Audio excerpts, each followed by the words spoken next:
hopping in here. Last week was thrilling. Party was headed, continuing their trek through the woods and across the landscape of Vassarel, just north of Mount Cormanda and such. Finding themselves trapped in a mystical forest. The Whispering... I can't think of what it's called now. Whispering Hush, which is part of the Feywild that sometimes transitions into different woods around Astral Lenore and the Prime, and then fades back into the Fey. I knew it! Ha-ha! Randy! It's you, Randy-lio! Hey, Randy. I got Randy that going to go and make a D20 roll. Oh, crap. Please Oh, just let me have this. Kev didn't win, so he's like that. That's hilarious. Yeah. Just get it over with. I'll accept my fate. Oh, I that's bet great. you guys can use it. I'm just glad you're Center here. Commission. Is let's see, that's Valken, and that would mean the middle right is not Valken but Demalagus. Everybody else looks good. Looks correct. Axel, Valken, Deena. This is we haven't had a full house like this in ages at the get-go. Yeah, this is exciting. Good. All right, so I can close out the Twitter message then, since you're here, Demalagus, Nate. I was like, I'm prepped. I'm ready. I'm gonna. Good. I was telling everyone, they're like, because he has something that he wants to do or say. It's like, be mean, because I always mess it up. Like, F you, I was them like, first, giving everyone a do burn. anything really when you're paralyzed. Well, Yeah, I you just can thought he was lay going to there run and- away. No, that's Deena. But no, she's not going to run away. She'll wait till everybody's moving, and then she'll leave. Nice. Anyway, Cool. Thanks. so Yes, thank you as well, Valken, for the reminder. I do remember you asking about that and trying to make that click. That may be tonight, or it might be in the next. I'm going to check to make sure I'm thinking the same thing you're thinking. But to get underway, trapped in the Feywild as the Whispering Hush retreated into the Feywild, but there was a way to return. You were all led by Kristy,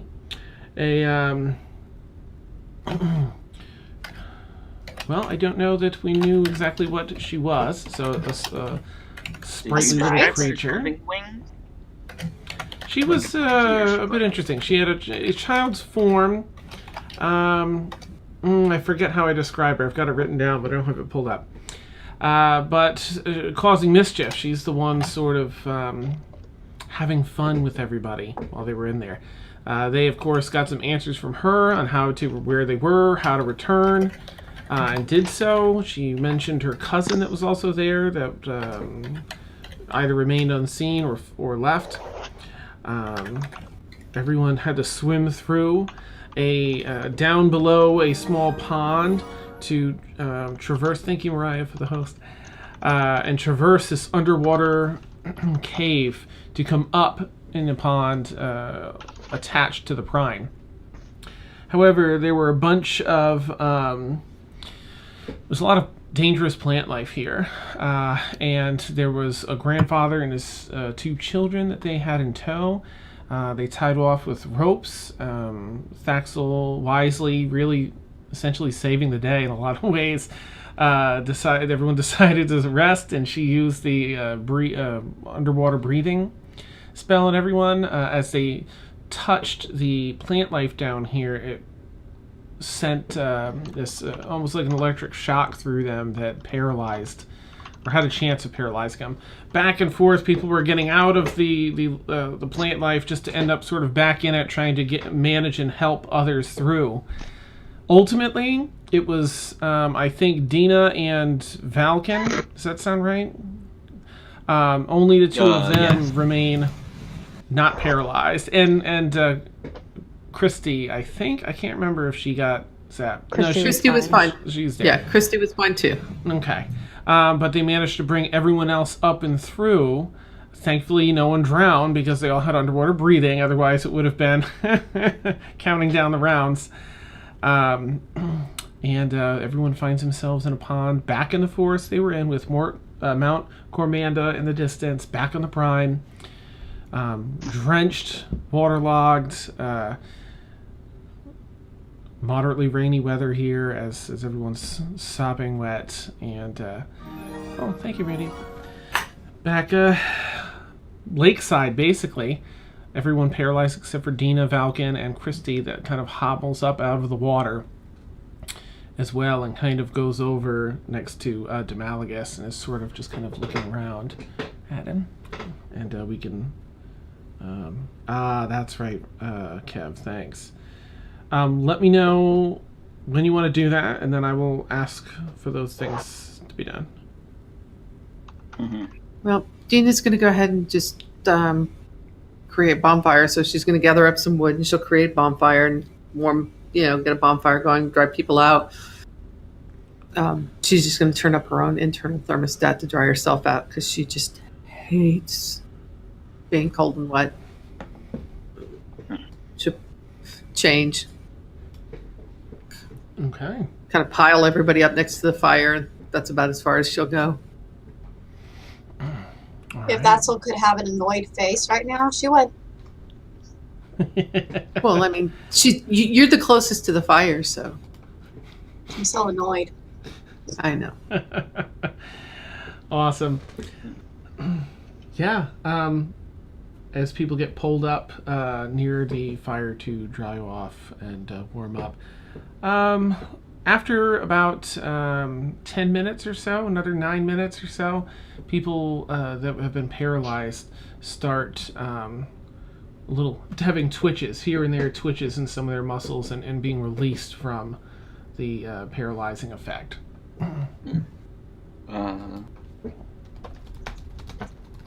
I try to move my arm. It does. It's a bit spasmy at first, but you kind of get control back under. After a minute or two of working through the motions, you're each able to sit up at least and start moving. That was so annoying. Sakari's just gonna slowly try and reach her hands up and start dripping out the water from her hair, not saying anything.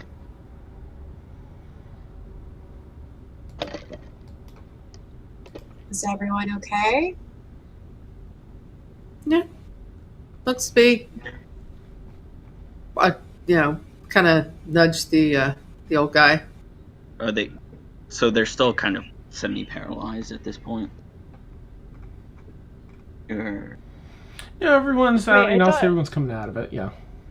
I was gonna say, wait, I thought the kids and the old man weren't paralyzed. No, they were. They went way down. Everybody got, except for it was 3 people that were not paralyzed. Yep. I thought they were fine. No, Deena had to drag them up out of the water. She's just kind of waiting for everybody to get unparalyzed. Okay. They all manage to slowly but surely. Everyone's a little stiff, but can move around normally now. And she notices that Kristy is kind of I can just picture this this little girl. You know how they sit next to somebody that's the closest adult that they know is not gonna do anything. I can just picture her kind of just sitting there like this next to Demalagus while everybody else just kind of glares at her. You're not wrong. Yeah. How are the kids and Grandpa? Are they waking up okay? They're waking up all right. They're shivering. Kids are shivering a bit, and Grandpa too he's taken off his outer jacket and trying to wrap it around the kids, even though it's wet. He brings it out a bit and tries to put it around the kids to start warming them up. Oh, Fire fine. I'll pick up blankets and cover them up with blankets. I mean, our wet blankets. Thank you. They have some dryness still being in the pack. I'll say the packs are moderately water resistant. I mean, Deena's stuff has dried because she's been drying it out. So Mhm. And it's Thank like you. drips of cloth. Grandpa thanks you.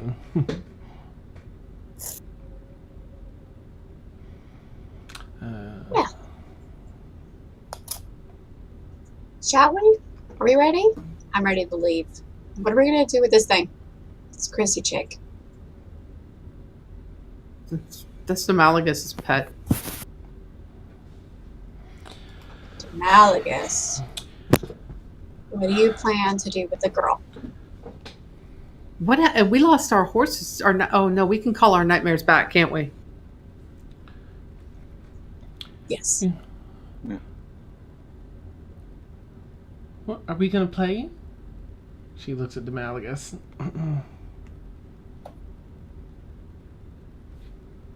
Kristy, my dear sweet child.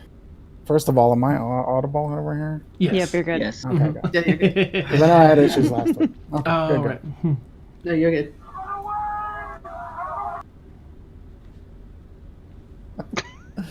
Sorry. I'll run away. I'm sorry. I love that. I do. It's like, I I'm love ready. it I'm every ready time. for it.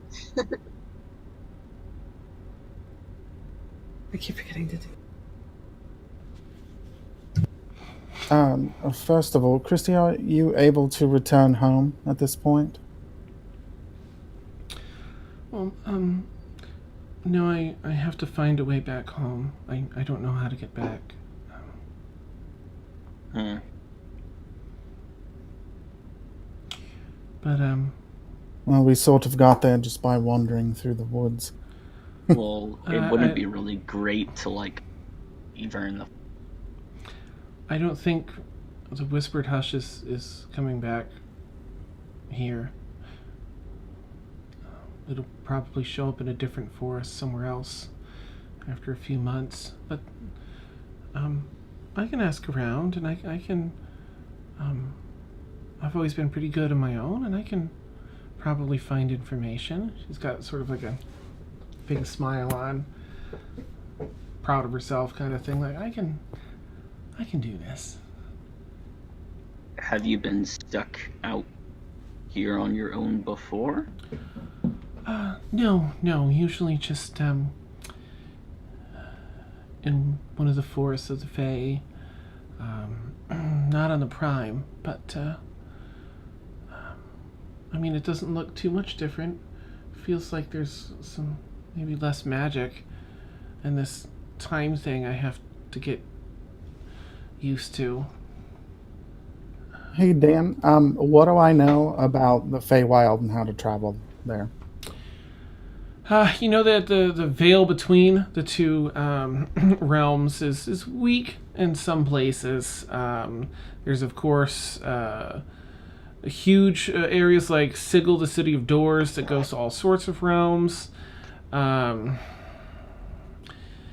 Usually spots that where you're able to traverse between here and the Fae are known locally, not globally. So it'd be a thing where she might have to ask around at different locations until someone's like, "Oh, we've heard of Fae creatures." Oh, the kitty cat's got your string there. She's a lot of fun.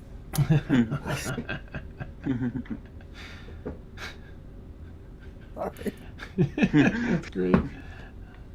Sorry, I wasn't intending on having a little distraction. No, that's today. fine. That's cute. We're not complaining.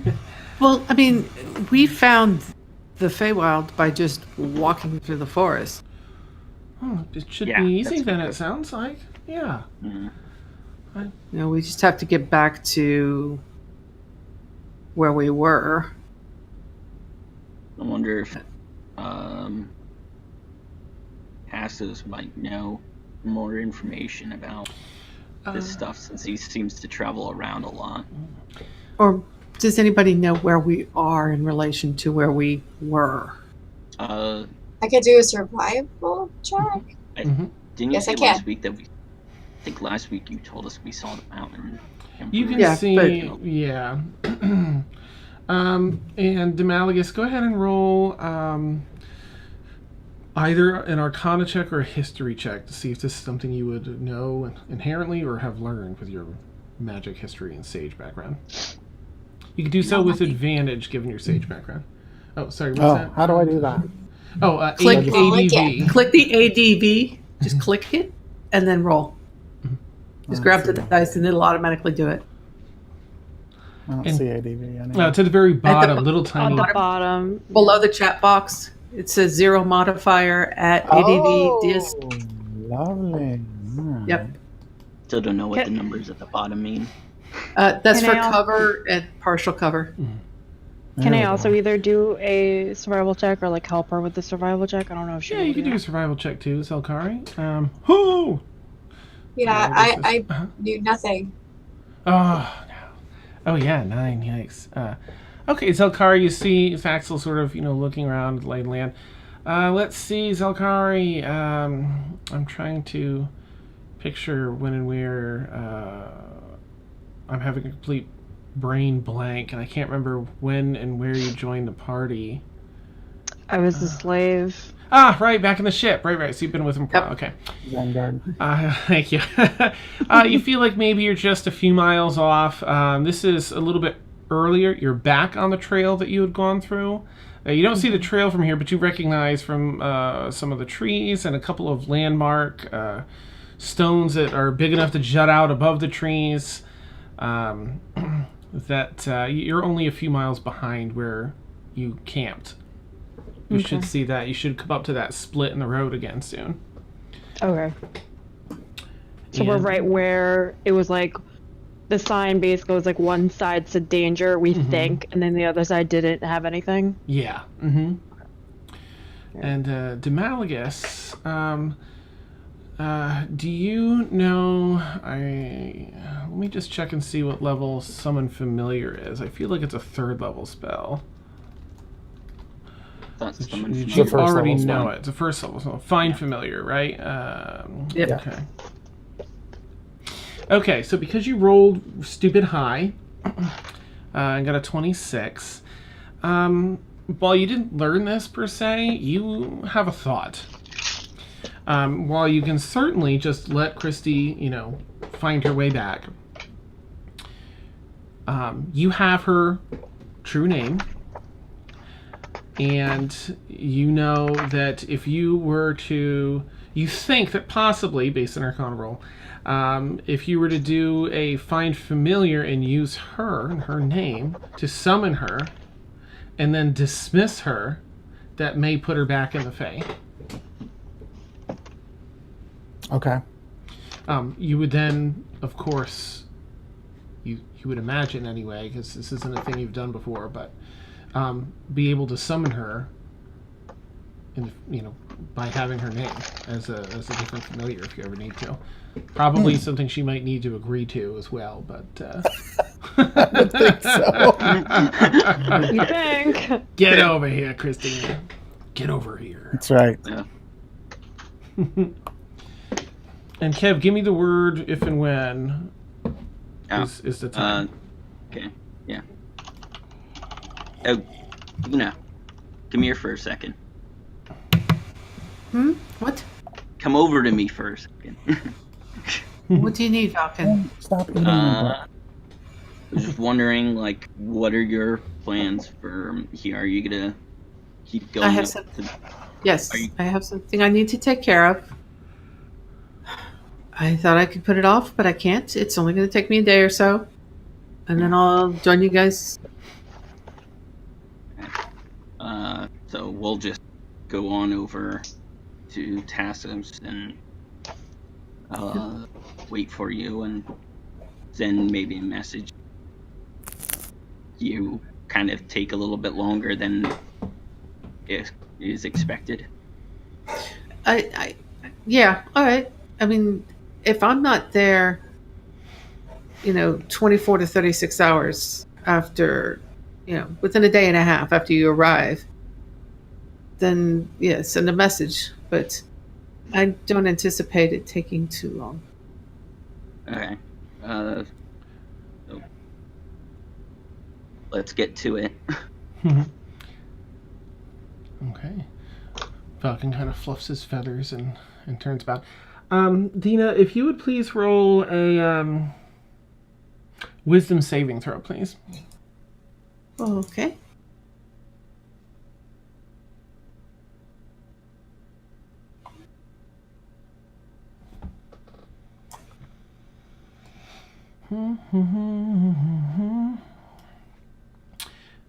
Let me check something super quick. Where are we? That's 36.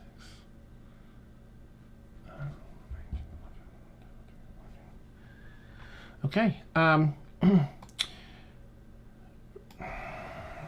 You finish your conversation with Falcon, and you're considering, what you need to do, and you get one of those feelings, like this deep dread, like you've caught something out of the corner of your eye. When you look over, it's Kristy in your periphery, but there's something absolutely terrifying about Kristy for some reason.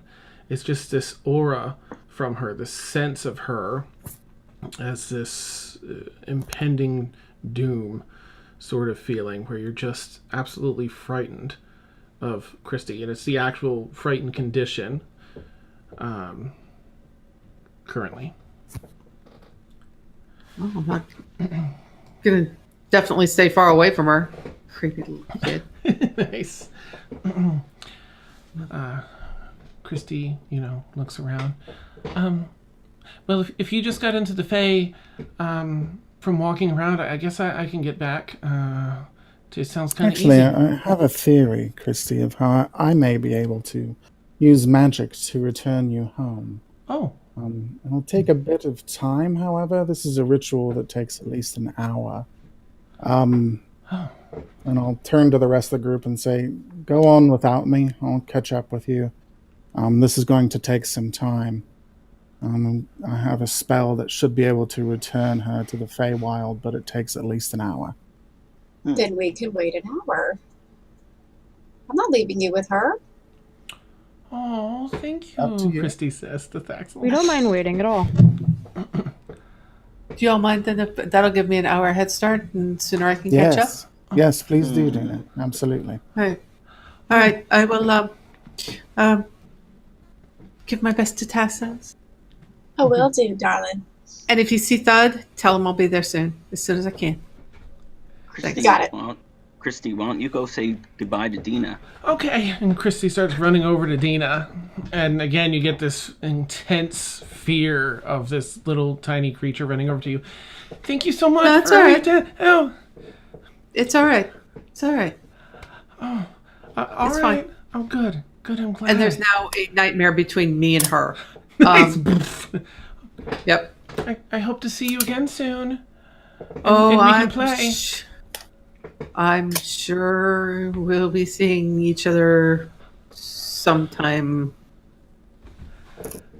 Yes. Neat. Bye. Bye. And it takes. Oh, God. I turn around and I look at Valken and I go,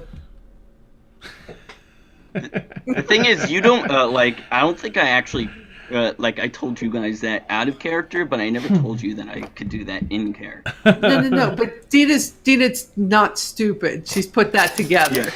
Yeah, that I did something to you. Yeah. Nice. Yeah. It takes a good hour to shake off that sense of dread behind you. This, is she following? It's paranoia, too. It's like, is she following me? And after an hour, you're like, what? Yeah. Nice. Oh, that's Just so remember- satisfying to have had that work. Neat. Just remember, paybacks are a bitch, and so is Deena. Nice. That's what you guys get for making the whole dealing with Kristy in the first place more difficult than it had to be. What? You guys were all hassling her, and I'm just I'm gonna go and grab her and just ask her what the hell is going on. You guys are you and Axel are both hacking the crap out of her. So Kristy's like, so, what is this? What does that mean, Demalagus? Well, got a bit of magic to do. and it'll take a bit of explaining as well. Okay.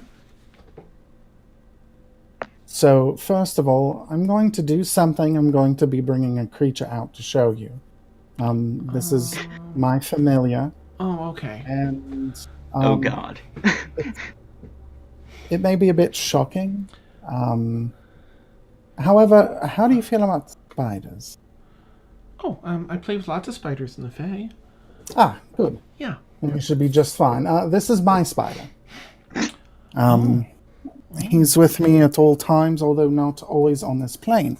As a matter of fact, because my familiar is connected to me through arcane magics, and my spirit, I am able to dismiss it to its home realm and call it back to me whenever I choose. Let me show you. And then the Malagus will reach into his sleeve and pull out a spider, roughly the size of a small dog or a large cat. And for those who haven't seen it, it's the scariest frickin' spider in the universe.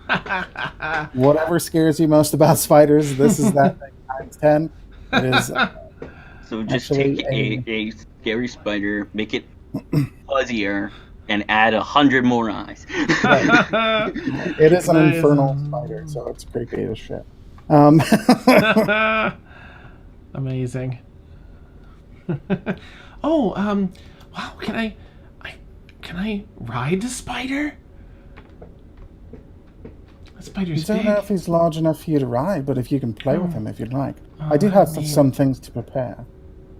Okay. And I really do. I've got to get my components for this spell together. Ah, okay. Nice. Okay. Well, yeah, neat. But how's the spider? How's the spider gonna get me back to the Fae? He's not. Actually, he'll be dismissed during this process, Oh, but I'll get him back later. I'm actually going to be using a similar spell as to what I used to send him to his home plane to send you to yours. Oh, okay. That sounds pretty cool. However, in order to do so, I'm going to need your permission and complete submission to the process. In other words, I can't have you resisting this. It is a ritual. It will take some time, and it may possibly end up binding us Oh, in a way. well, I mean, it sounds a little spooky, but I do want to is get a bit home.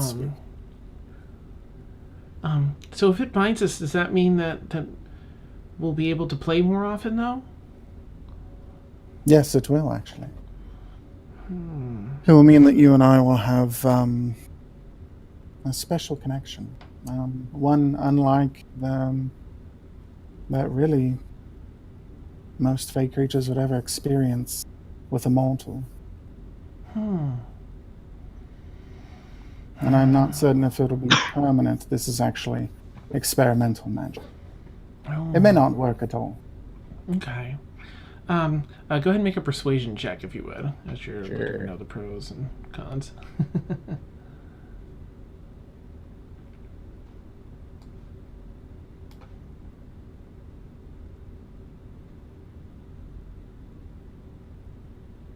Did it work? I rolled it. I don't see it. Boo! Yep, That maybe sucks it's 'cause being. it was a 15. Well, that's all right. I mean, if you saw it, that's fine. That's it- fine. It may come in later. I just rolled it again. Okay. Oh, out of character, can this thing be charmed? Just in Gosh. case his persuasion fails. Didn't I I- try it and it didn't work? Yeah, I'm pretty sure it's immune to charm, being Gosh darn it. an actual fae. Yeah. All right. Tell me a little more about what you think it might involve, in specifics, and then I'll make my decision. All right. I shall. All right. We're going to sit down and do this really boring thing where I completely explain how this spell works to Okay. a fey creature. She has a million questions. Yep. So does that mean that I might transform if you summon me here?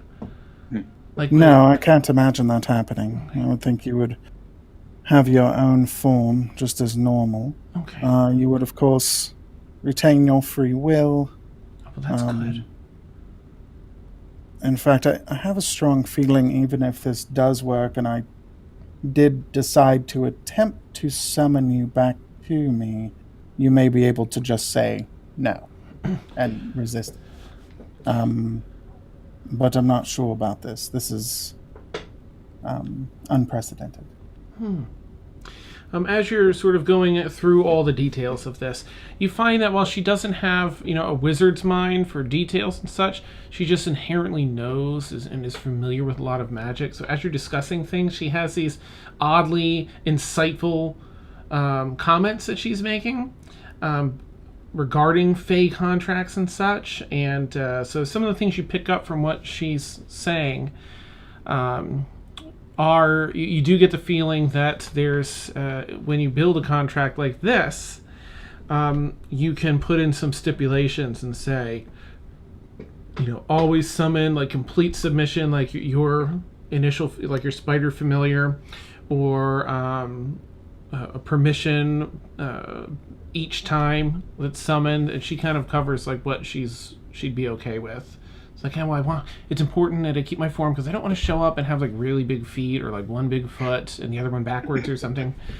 And if I'm busy playing, then I might not want to come. So, although you are really fun to play with, but just in case, I think I'd like to just, if we speak a contract when we set this, that's what I've heard some of this. There's smaller spirits and creatures in the Fae that have contracts with mortals. It's not really common, but that's blah blah blah. She goes on to kind of cover those things, like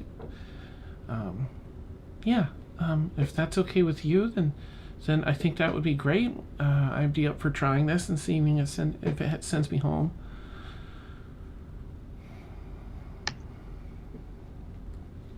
Alrighty.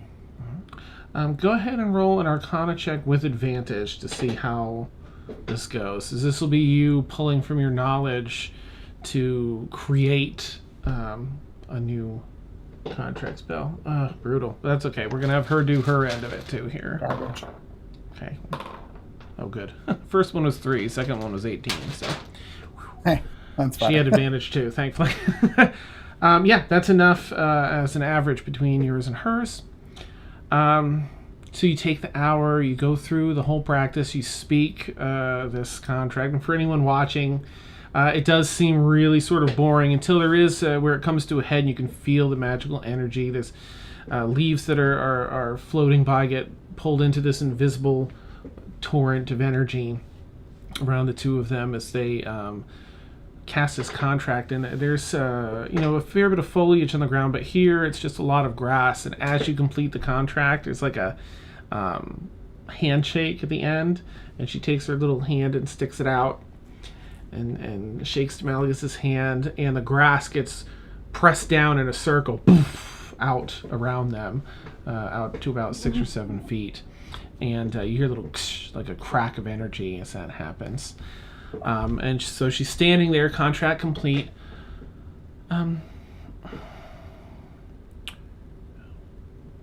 Well, I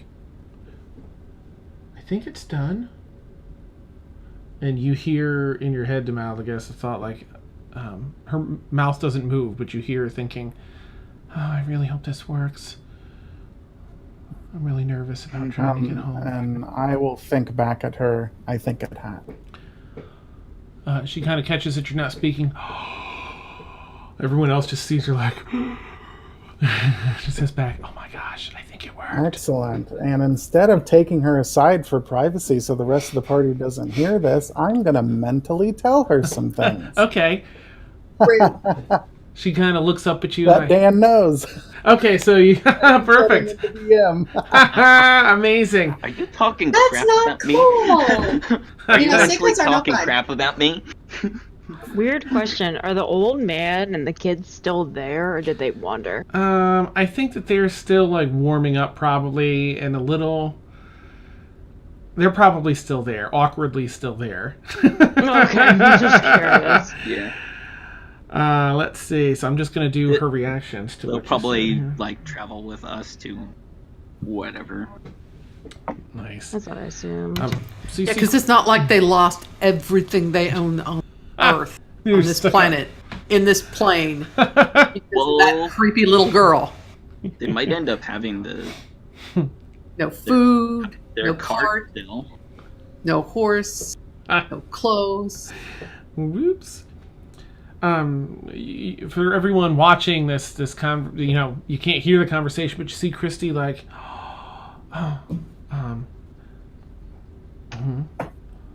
oh, she kind of looks at everybody. I'm glaring. I'm not there. I'm riding peacefully through the forest. She kind of nods at Malaga, saying, I just wave at her. and then you hear her go like, gasping with a little fright.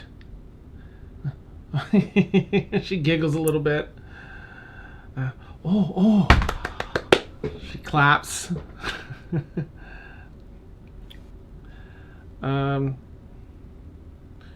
Okay, I think that's the end of the conversation piece. And then she's just looking expectantly like, oh, well, thank you, Demaligus, and thank you. Oh, and I would have everyone. said the last line aloud. Okay, go ahead if you want. Basically, we're doing this thing, and all of a sudden, Demaligus just says, "I'll call your name through the trees, and we'll get to speak again." Neat. Thank you, everyone. I had a lot of fun playing, and I learned some things. And you're all, you're pretty fun people. She kind of looks up at Thaxel a little bit and everybody. I go over and pat her on the head. Dun, dun. That's my move. She kind of walks over next to Thaxel, like sticks her head up, like Rude. pats her own head and turns over to. No, you patted her head. I don't want to do it anymore. All right. Are you going to try and disband her, Demalic? Okay. Yep. So with that, she's walking back. Thank you, she says to you, and you try and disband her, and she just kind of like come on, Dan. I'm mixing up all my comics now, and I can't think of the name where everyone just disappeared, but basically like that just starts crumbling and fades. Infinity Wars? Thank War. you. Yes. We're too soon. I was gonna say the movie where everyone Too got soon. really upset. Too soon. She just fades away I on don't the feel wind. so good. Yeah. Oh, don't. I don't watch the Marvel movies, so I'm just kind of like, It's so brutal. It was so good. It's so terrible. All right, she's gone. You're all back in action. The car is just gonna go check up on the kids and see if they're okay or how they're doing. Okay, they've warmed up. Ed and Frank. They seem to have warmed up, dried off a fair bit, thanks to the fire and such. And the old man just looks up, sees your big smile and this disarming smile. So, thank you again for returning us here. I fear we wouldn't have lasted but a few more days had you not come along. I appreciate it. It's no worries. Just try and be a little more careful next time and take care of these kiddos. And she's gonna pat and kind of stroke the girl's hair and kind of mindlessly start putting her fingers through the hair to kind of Nice. tame it down. And Granddaughter's like, can I have horns like hers when I get older, Grandpa? That's so cool. So, is there a cart in the Fae? Oh yeah, Basically. Mhm. Okay. He packed I up what wasn't he sure if it could. was and- like, yeah. Where are you all headed, if I might ask? I don't want to impose, but we don't have rations or anything to make the remainder of the travel to Ikram. That's where we're heading. Would it be too bothersome to ask to tag along for the rest of your journey? It doesn't bother me, but I'm not really in charge. And she just kind of looks over to Demalagus and Thaxel, and she's just like, See here, there's 3 of us that have night. How many people? 3. I guess. Yeah, so If we'll you're have to heading figure there out how too. this is going to work. Can 2 children fit on 1 horse? Yeah, one yeah, in front, Somebody one has back. to walk. Yeah, the horses are pretty big. They're not like the whatever that second level of Nightmare Steed is, Kashmar, but they're still pretty big. Wait, how's that spelled? Oh, Cauchemar, I think. Okay, I'm looking at it. It's the one that that's this Nightmare Steed that Kianava was on when she first arrived. Actually, there should be an image shared, I think, in Fantasy Grounds with it. Thank you, truly. And you all get loaded up on your horses. I imagine you're all ready to get the F out of here and and get on your way. Deena, of course, is already has a head start heading over to Mount Cormanda. Turbocharge, nice. Okay. I kind of want to be towards the front of the group because I'm like hell bent on getting back to Ikram like yesterday. Okay. Let me just share these out quickly. Turn this off. So this is Oh, it's so pretty. the nightmare. This is your Nightmare Steed. These are what yours look Hot. like. And then Gorgeous. there's the Kashmar, which is this one. Yeah, it's about 1.5 times the size of the typical Nightmare Steed, and the flames are a little brighter and a little more intense. And it has the whole mask, fire face mask on the skull. Deena's like, oh, I want one of those. Yeah, really, upgrade. Nice. I want to do the quest that gets us that upgrade. meanwhile, I don't have one. We'll get you one. I'll get to mine. Awesome. We're just in a contract with a sea deity that may or may not destroy us at any moment. So you're welcome to join. Think I'm good. Can they get the ability to fly at one point? Because I noticed that they do have flying speed. Oh no, they can fly. No one's tried it yet. Oh! Wait, what? They have a I didn't flying know that they speed. could just fly naturally because they No don't one have built wings. it. That's Can I do what like an I like to Arcana fly. check to figure that out? Wait, When Wait, so someone who's takes taking this- who? For the like kids and stuff. Who's riding where? Let's see. We should probably divide it up by weight. I would think. Well, or I'm really big with a tail, so just remember that. I don't have it. Falcon probably has hollow bones, so yeah, Yeah, that's Light- what Falcon and I I'm don't pretty have. light for I it. can at least I can be. I think my keep one weight kid in could be.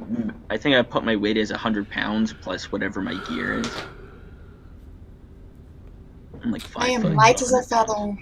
Then why don't you carry the old man and one of the kids? Axel carries like the little boy, and then I'll ride with Demalagus. Sounds like a good plan. Yeah, that's cool. Little boy's like, yes. Crap. He's got the hot lizard lady. Yeah.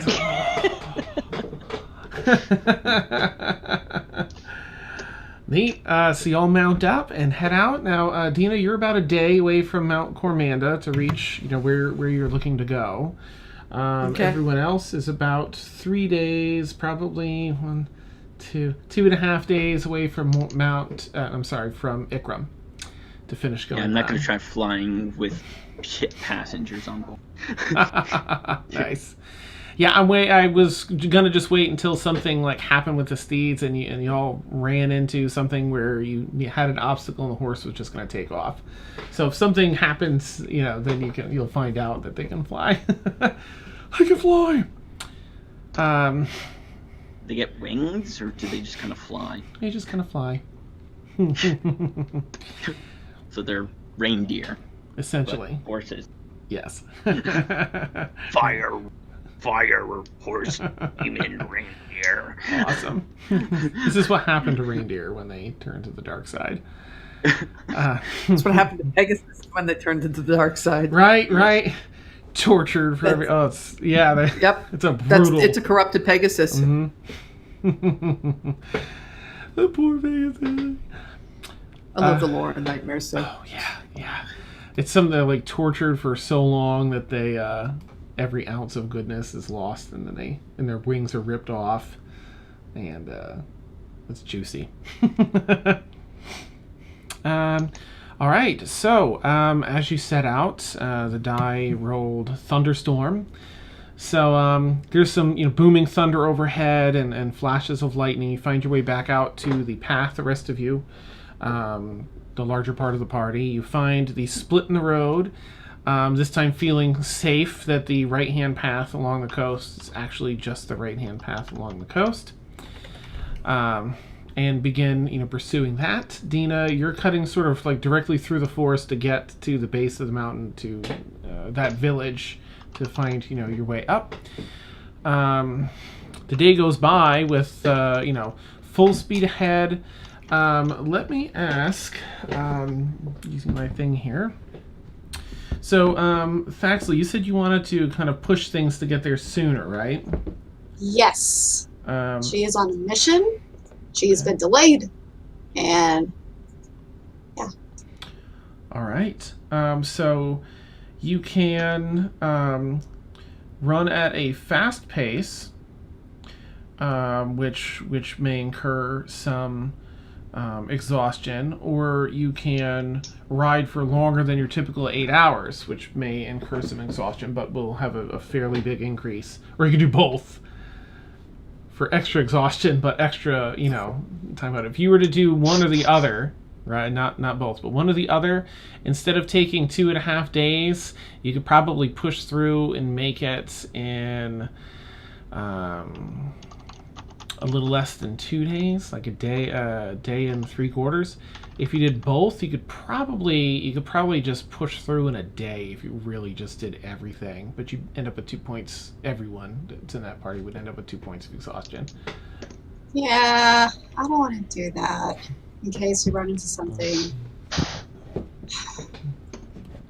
I kind of want to just pick up the pace a little, but not to the point of exhaustion. Okay. Out of character exhaustion is not fun. Nice. It's I not. died. Exhaustion is not fun. All right, so you pick up the pace. Where'd it go? To a fast pace.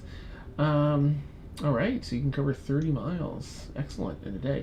There's just a penalty to your perception scores as you're just flying through the woods. But you're on a path, and it's pretty easy to see things approaching. And there was really nothing happens that day. Same thing for Deena. As the next day rolls on, the rest of you carry on. Let's see what's happened to the thunder. Oh no, it got craptastic. It rolled a 1, and 1 to 5 is thunder, so that's like the worst thunderstorm ever. I like this. God. I'm okay with this. Nice. Yeah, it Every is. time with Thaxel. Awesome. Oh, I do have a tent though for all of us. Oh, okay. Neat. You set up a tent on that next night as you're Mom's recovering. tiny hut. Could Oh. Thaxel try to meditate while it's crazy stormy outside? Yes. Go ahead and make a wisdom check with advantage. Okay. While we're all in this nice magical hut, then nothing can get in. Thaxel's just standing there outside, rain. Nice. I guess you. No, perfect. So yeah, Thaxel, you walk, just outside of the camp. It takes, I think, like 10 minutes or so for Valken to cast as Lemon's tiny hut, and he's doing that. And you've eaten, you've done everything, so you're ready to just meditate. And you are walking out of the canopy of trees protecting the camp area to find a place to meditate. And as you do this, you get in this open spot where the woods aren't as heavy, thick here. So rain just pouring, torrential downpour down on your head, down running down your scales. And this just feels like the perfect place. You just stand there and kind of lift your head up and live in the moment of this storm, hearing the cracks of thunder and seeing, even through your double eyelids with them closed, still seeing the flashes of brightness. The storm's right overhead. It's cracking and snapping thunder. And you stand there in this and meditate. There's a warmth to the air. It's warm rain as it hits. It begins to saturate, your clothes and run down your scaled skin.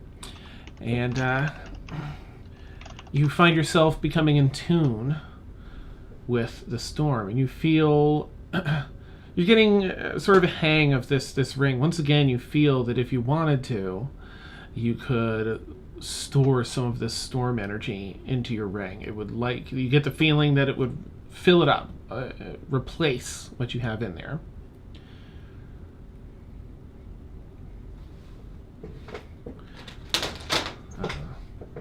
The other thing that you definitely notice is that it's out of whack. Something is out of whack with the weather. Once again, it shouldn't be storming this bad this time of year in this location, and it's odd. This is at least the third time that a very strange weather circumstance has happened to you in the past as many weeks, 3 weeks or whatever.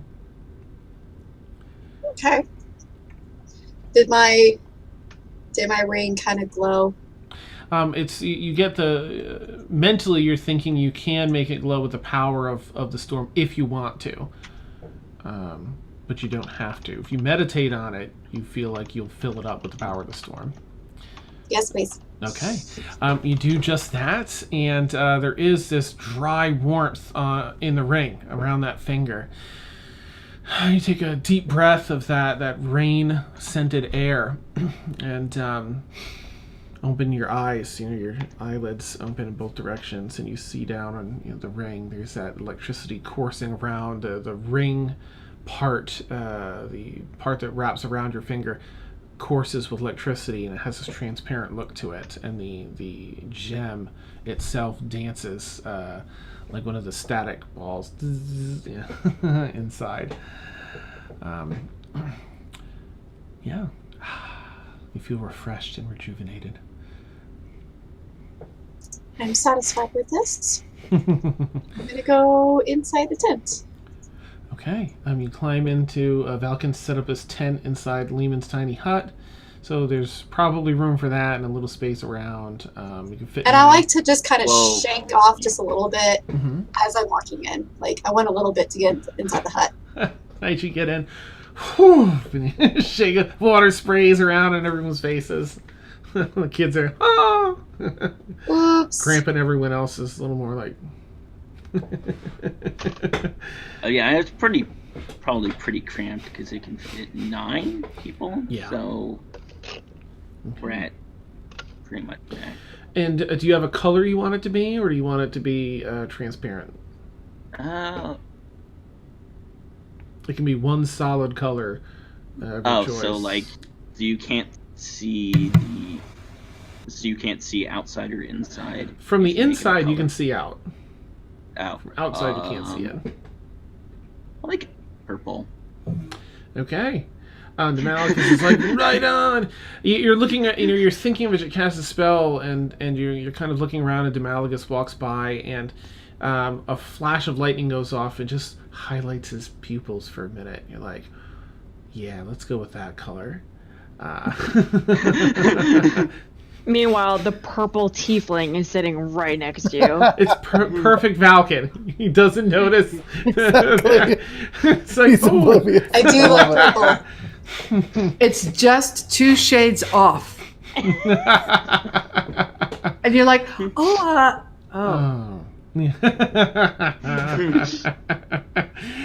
Awesome.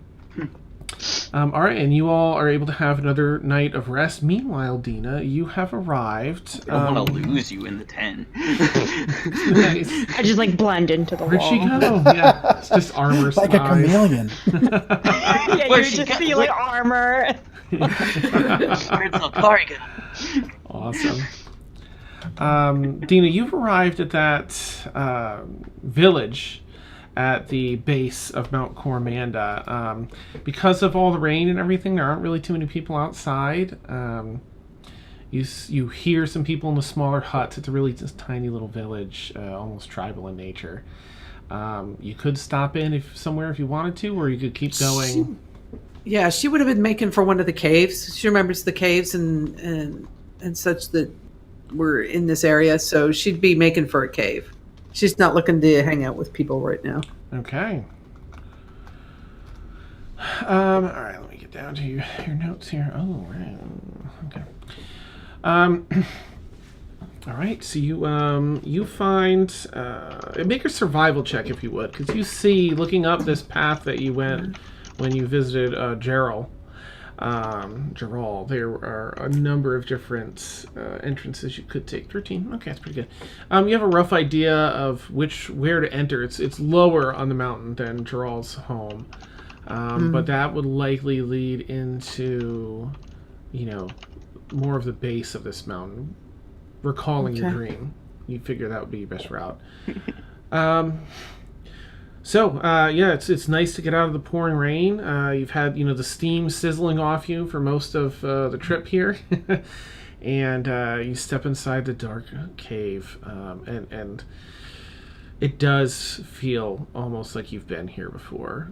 The dreams were very vivid visions.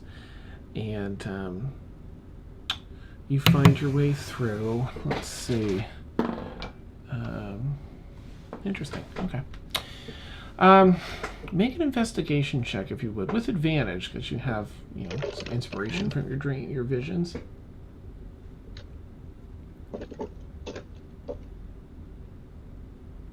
Nat 20, baby. Oh, beautiful. Okay. All right. You're looking for the path. Looking carefully around for anything that you recall from your vision, your dream. And anything that feels like any part that you've seen before.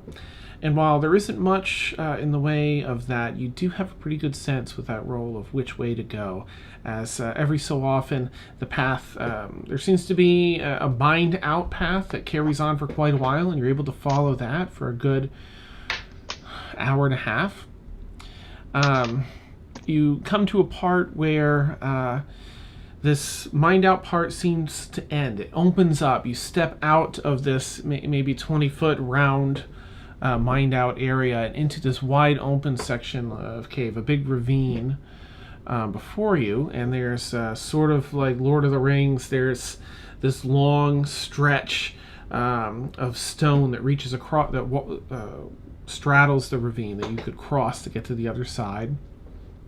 As you look down, it's probably about 100 feet down or so. It's not super deep. Maybe climbable, where you could climb down, cross to the bottom, and climb up, versus the path across looks a little worse for wear. So it's up to you which route you'd like to take. I'm going to take the path that looks the most secure. That would probably be climbing down, as it looks a little flimsy, this thing across. Okay. Hang on 2 seconds. Yeah, because, Deena's not, as much as she feels at home in the caverns, and that's not her thing. So, yeah, she'd pull out her rope and she'd start setting about climbing down. Okay.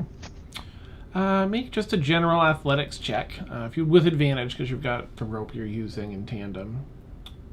Deena doesn't want to bash her head in. Nope. Where's Deena? She's been gone for like a week. I think she did. Nice. Okay, neat. Yep. So you managed to traverse, the wall. You scale down, use the rope and some of the basic equipment you have to find your way up the other side and continue on further into the mountain. You do feel it getting warmer as you continue this direction. It's one of the things that reassures you that you're likely headed in the correct, direction. You carry on, and you again you're relying mostly on night vision. You have dark vision, right? Yeah, she's got she's got 60 feet of dark vision. Ah, right. Okay. So you're relying mostly on that. You do come into again, it's more natural caves now. It's more spelunking, and you're going through narrow crevices and finding your way through these different paths before it opens up once again. And this is an area well lit by a bunch of aquamarine luminous crystals along the wall and floor and ceiling. And it opens up again into like a 40, 50 foot oddly shaped tunnel now, natural tunnel. And it's almost like you get the feeling like this is an entrance to something, this grand hall before entering something. As you reach the very end, however, there's the walls just comes around. It seems like a dead end, but because your amazing investigation check earlier, you look around like, how do I continue? You feel the warmth. It's hot now at this point. You see in the floor, at the very base of the wall that is essentially the dead end, a very small, it's almost a crack in the floor. You can fit in it, but it's very narrow. And you feel more heat coming up, wafting up out of that.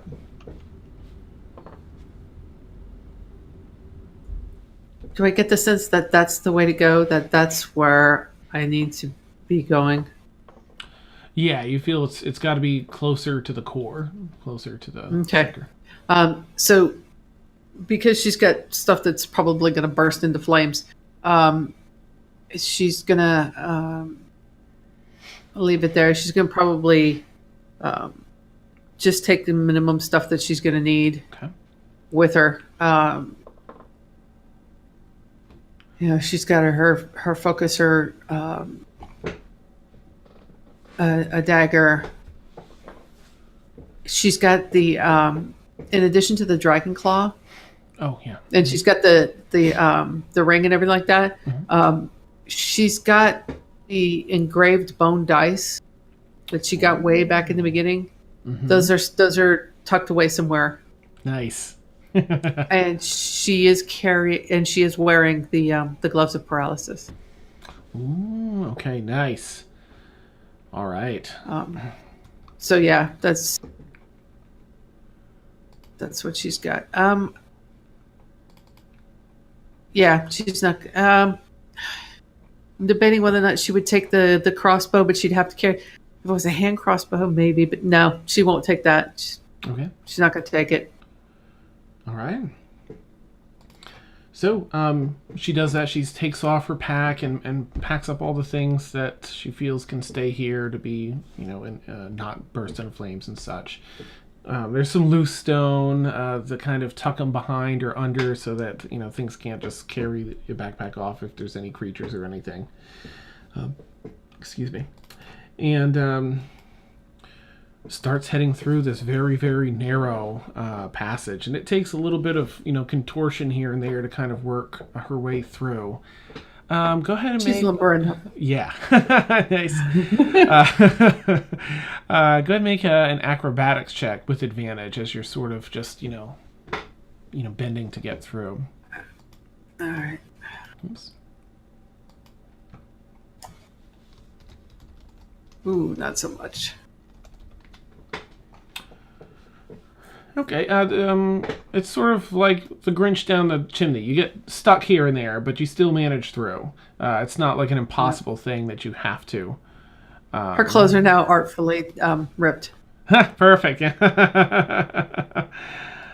All right, let's see.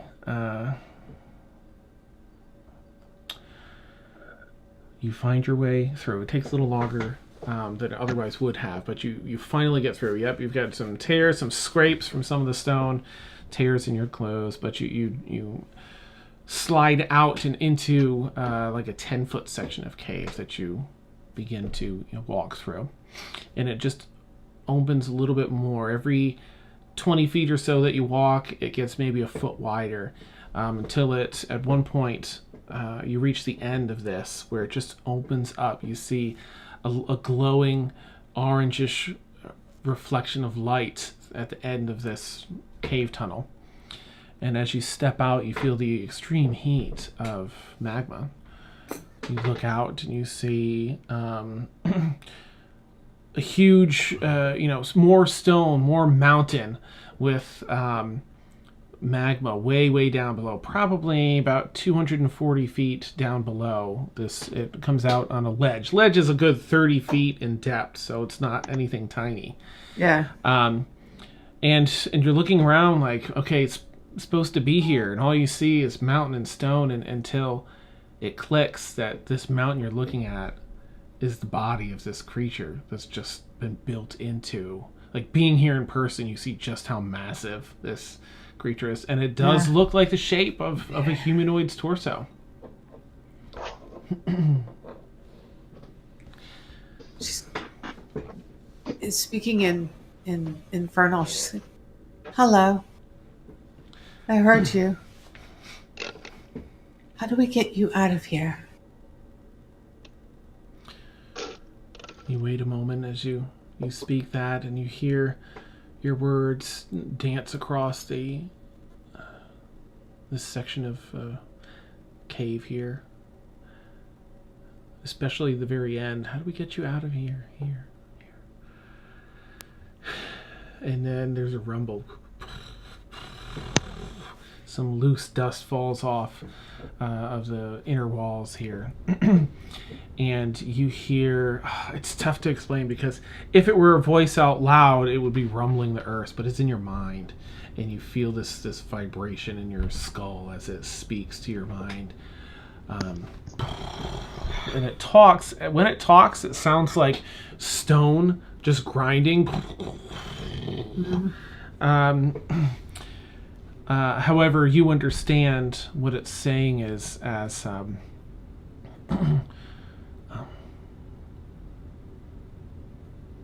oh gosh, well, let me roll and see what it would say off the bat. Tradition. Nice. You have come to me. What do you know of me? I've dreamt of you twice now. I know that your blood isn't mine.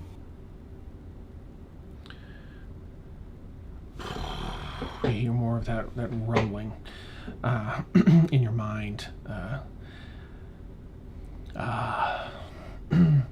One of my children, then. Wonderful. Yes. Not many would seek me out. I do seek my freedom.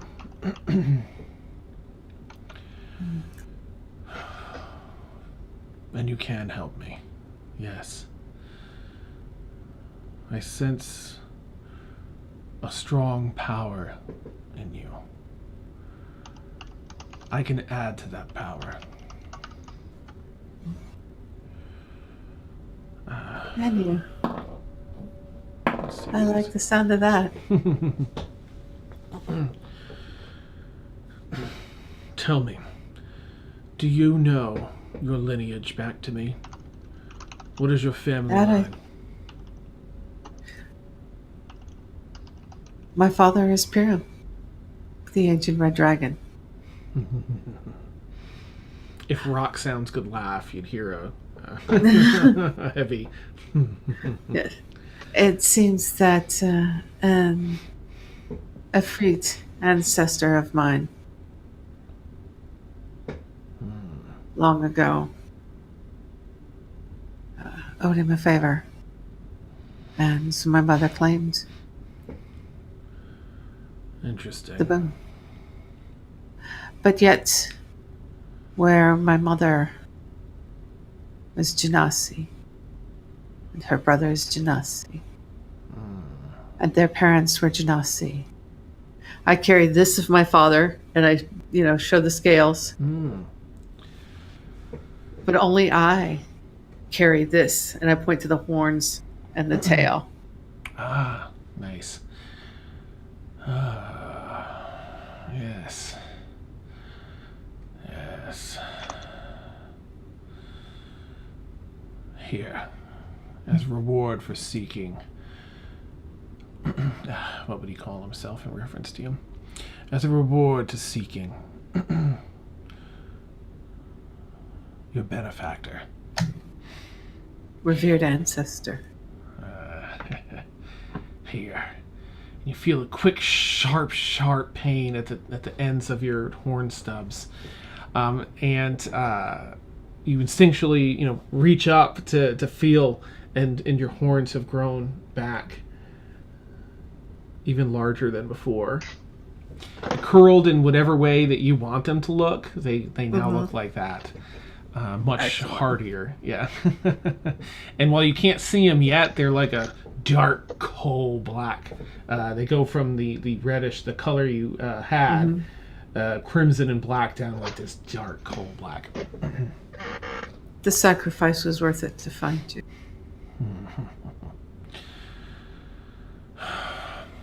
It will take much work to free me from this prison.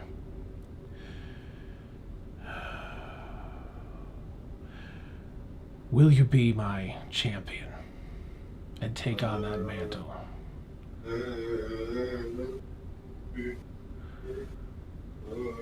With this comes great power.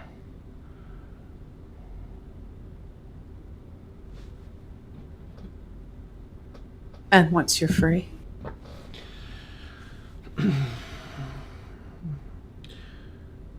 Once I'm free,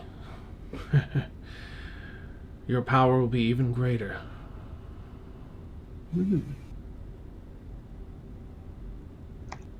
and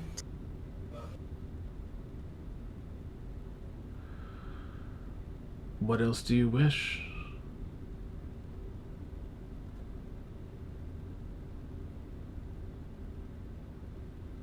to be secure. This, I understand. No. Yes. You see a little bit of, not that you see movement, but you see, some crumbling here and there of little bits of stone that crumble off of him and down into the magma below. You hold much power in your body that cannot be used because of your mortal form. As my champion, you will not only receive my power, but make better use of the power already within you. But you must submit to me, devote yourself to me, to become my champion.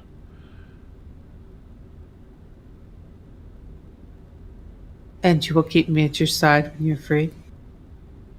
Absolutely. Your word.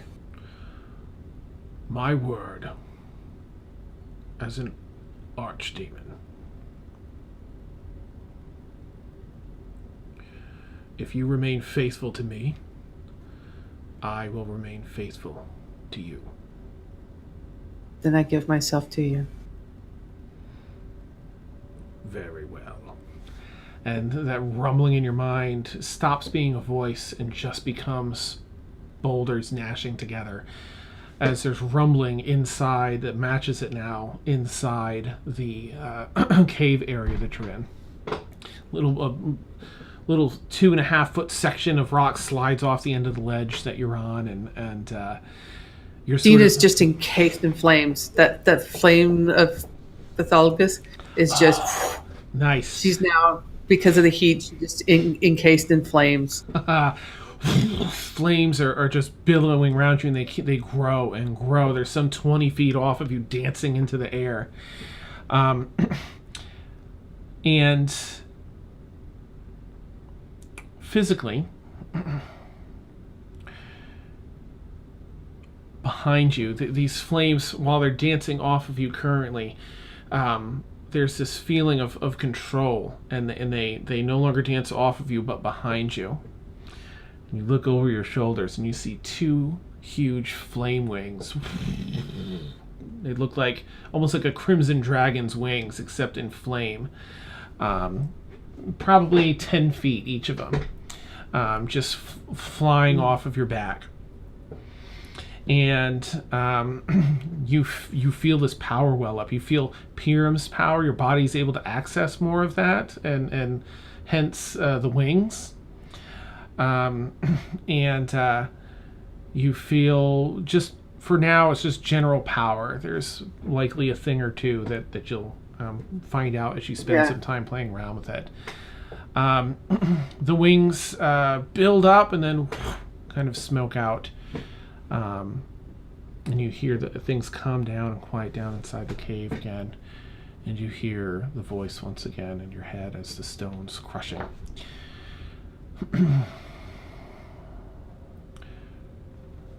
Your wings are a manifestation of your power.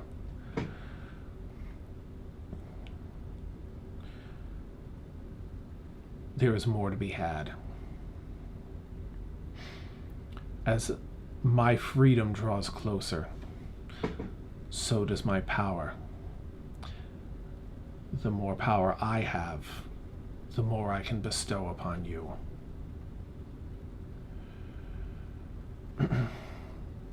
For my freedom, the very first thing I need is a sacrifice. I need 10 unwilling creatures to be sacrificed here in my name, below in the magma.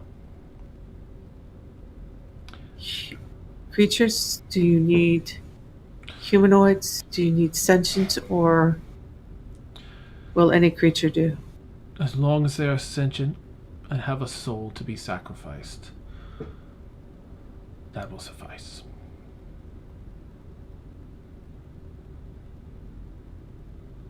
How long do I have?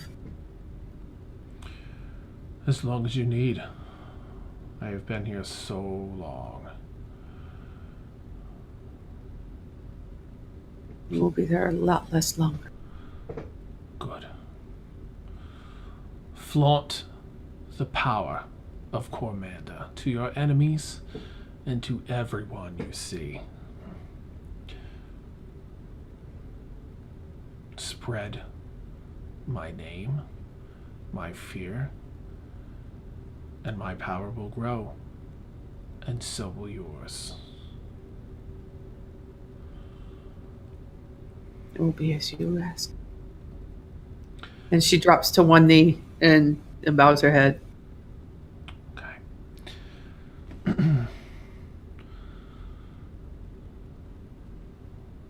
You have done well to find me, Sirah.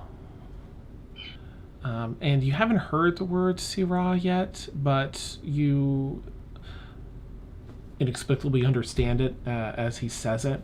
And it's sort of a initial term of respect mixed with endearment, as it sort of means like a younger family member that you would care for and mentor. Okay. Oops. Then I will see you in due time. Yes, Lord. My Lord, Cormac. All right. Exciting. And the cave grows still again, and your mind calms. You can feel the presence kind of dissipating, drawing back into its trapped form.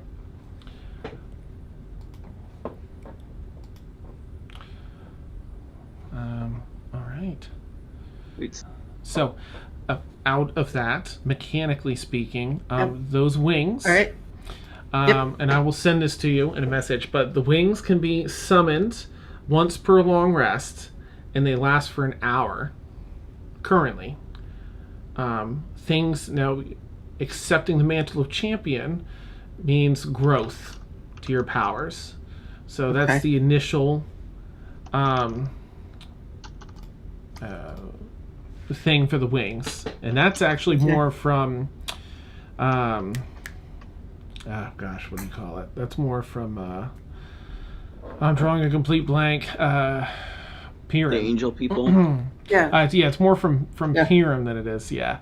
And then I'm just gonna quickly. Oh, actually, let's take our bio break here, and I've got to pull up my other notes. Apparently, I put them in the other notes. The other things that you get from this. So, run a little late. We'll take our bio break. We usually take 8 to 10 minutes. Yeah. Blah blah blah. And we'll catch you all back here shortly. I'm going to be here just for a minute while I find these notes for you. All right. Oh, I'm so excited. Nice. I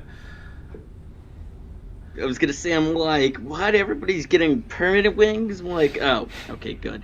Whew.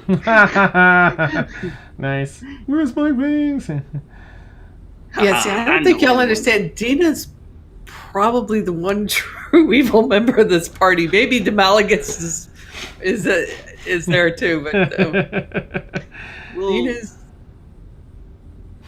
I think there's some kindness. He's not like gonna murder everyone. I know. Deena, on the other hand.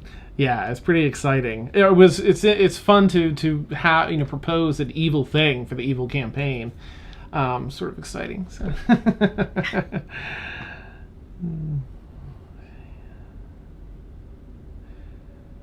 Let's see.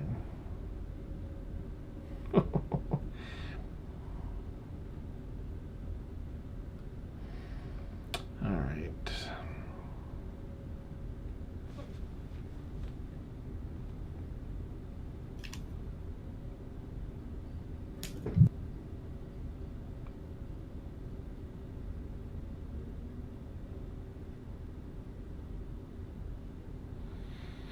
Let me think. Now that was the second. That's a different unlock.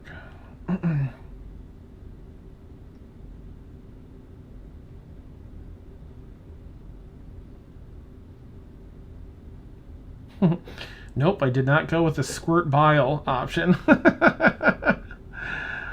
Gross.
forgot. I was thinking about that because that would be really interesting.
That's what it was.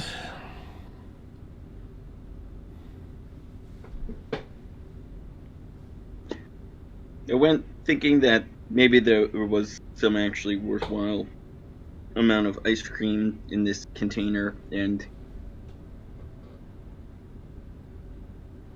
they stuck it in the fridge with just this. It's like, what? You like, were you too lazy to like scrape out the like little tiny bit on the sides? That is brutal. But it's a Neapolitan of chocolate. Oh, nice. Yeah. Nice. Chocolate only. Oh, triple chocolate. Okay. Nice. Ooh. Triopolitan premium ice cream turkey. This is like the only like actual, because I don't like actual normal. We don't get Neapolitan, but we usually get banana split, and I don't like the banana split because I don't like almonds or whatever, or walnuts or whatever in my chocolate ice cream. Gotcha. Yeah, I don't know how I feel about that. I think it depends on like if they're giant mega walnut chunks, or if it's like reasonably sized ones that aren't gonna break my teeth. Like I don't like walnut brownies either. Okay, yeah. Mm-hmm. It's like those types of walnuts, size walnuts, and yeah. Oh, excuse me.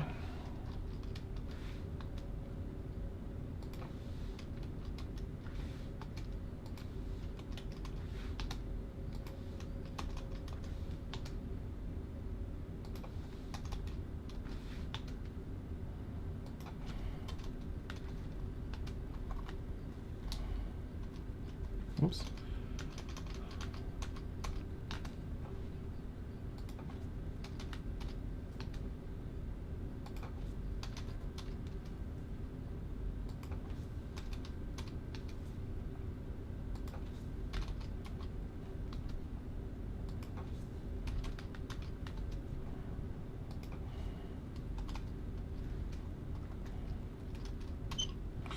Alright, I'm gonna make a fresh batch of coffee and come back. I got this all written up now, I think.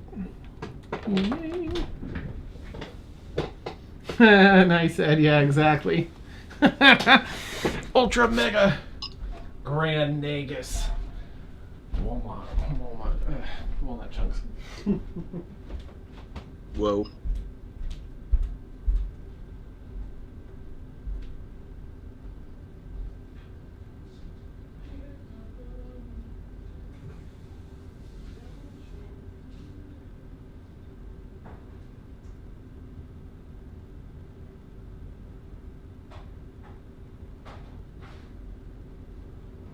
Oh, that's evil, Frank.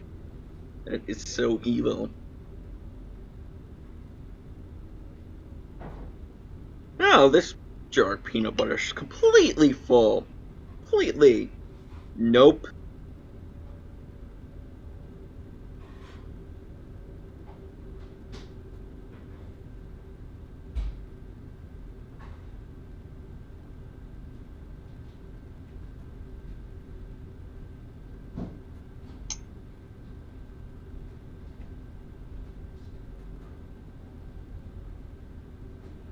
That is the true big bad evil guy of Here's Lament.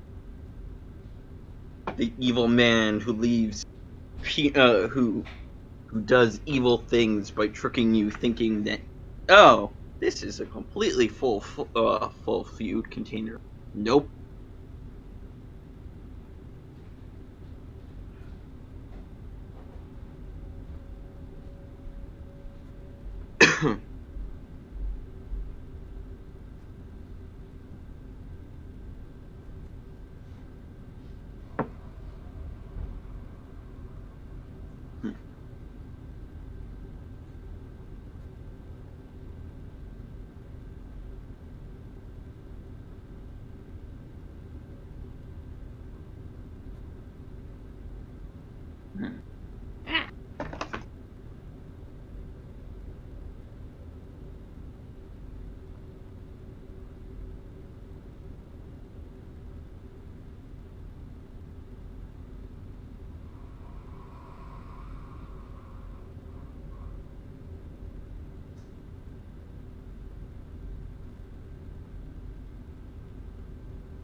Not really.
All right.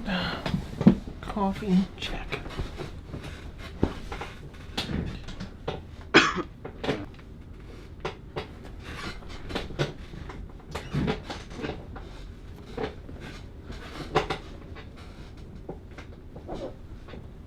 This is reminding me of the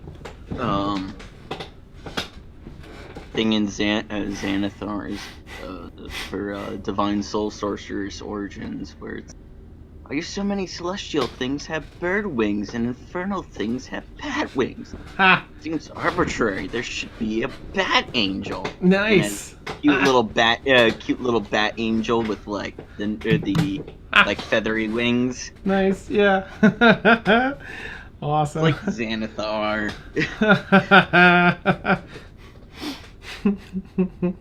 My rogue fighter, who's an Aarakocra, has a pet, which is a Tressum, which is a cat with bat wings. Is that an actual canon? Or like an actual thing? Yep, sure is. Uh, TR here. Yep. Only in the monster manual. Nice, Randy.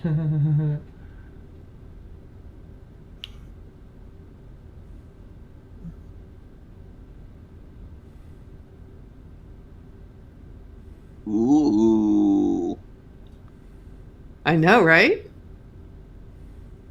I like the 2E picture. Where it's like a cat. It's like just like your normal I guess that'd be a tabby cat or whatever, with like weird butterfly wings. Nice. And it's Cormanda, is that correct? Corman. DA. Cormanda. Cormanda. Okay. Oh, it's Cormanda. Oh.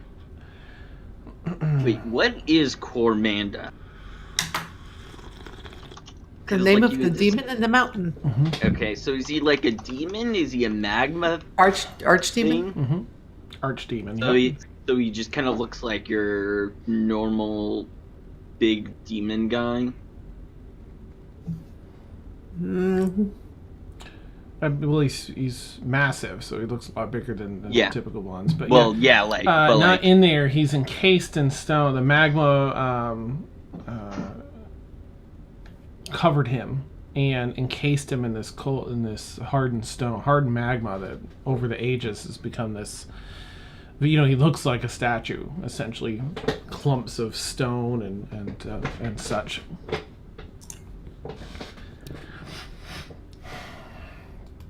All right, let me see if I can find a way to. I have to retype this to send it to you. But basically, Okay.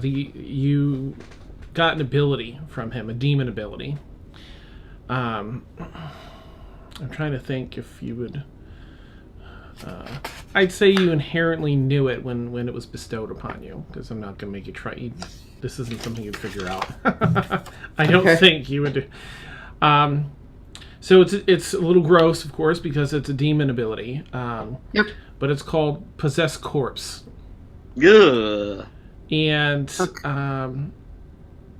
out of combat, you can just redo it. In combat, it's a recharge. You roll a d6 at the top of every round for your turn rather. And if you get a 6, it recharges and you can use it again.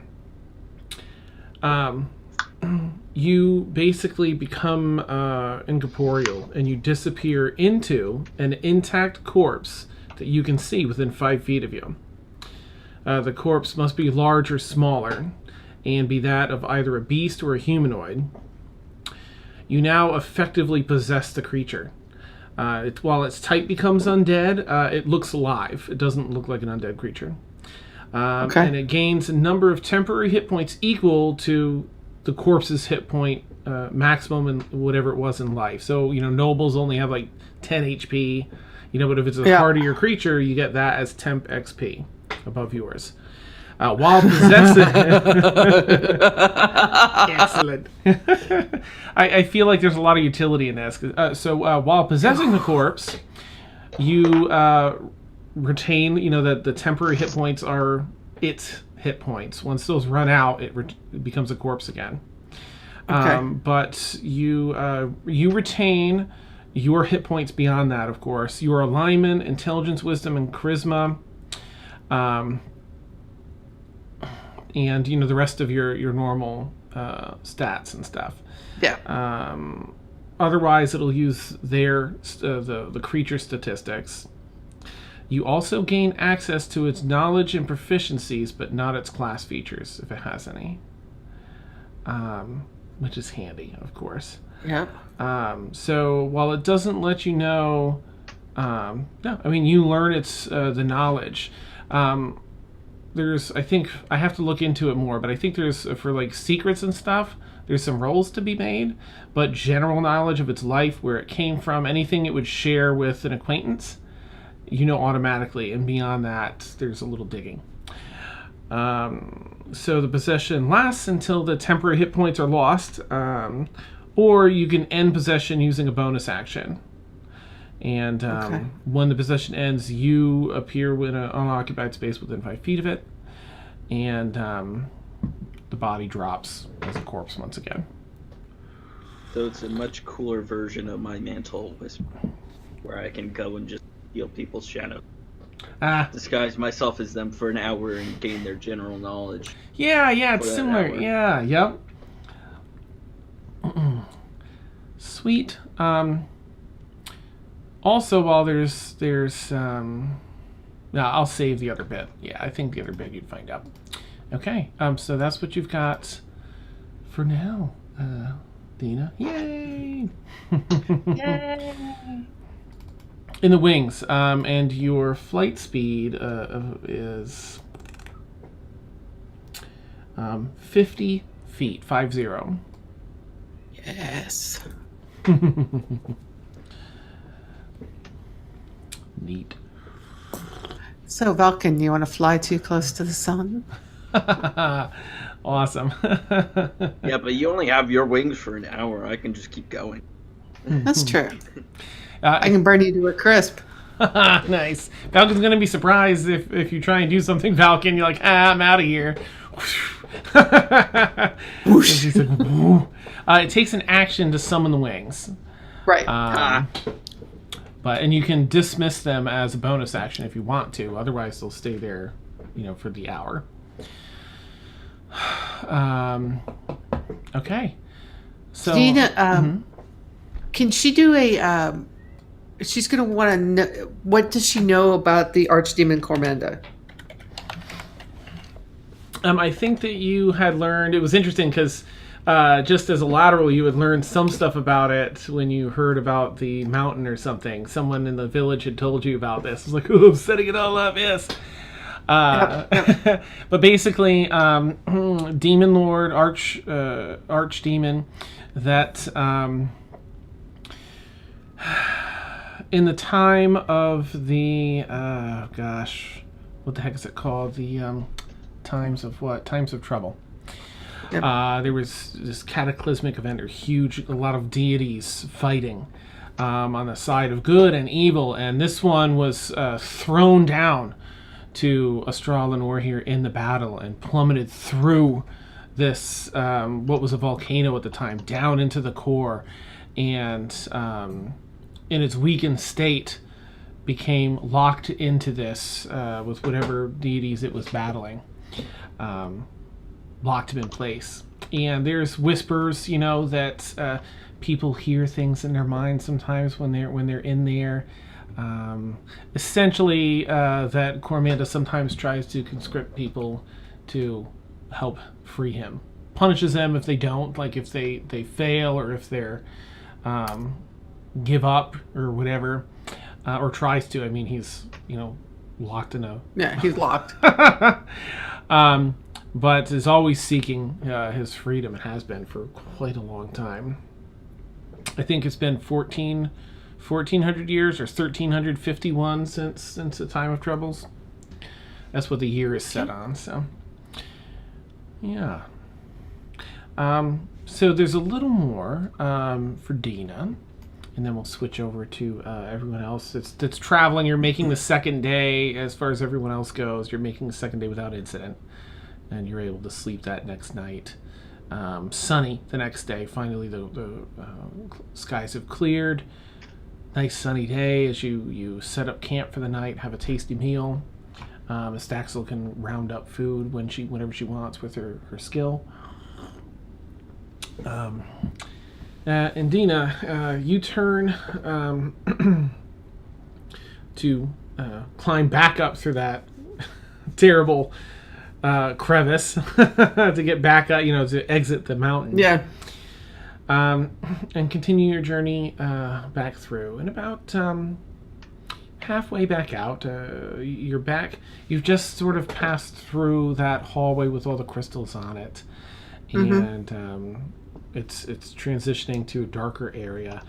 And I'd like to examine those crystals a little bit before we leave. Just want to get a closer look at those. Yeah, Mel, go ahead and make just, an investigation check. Okay.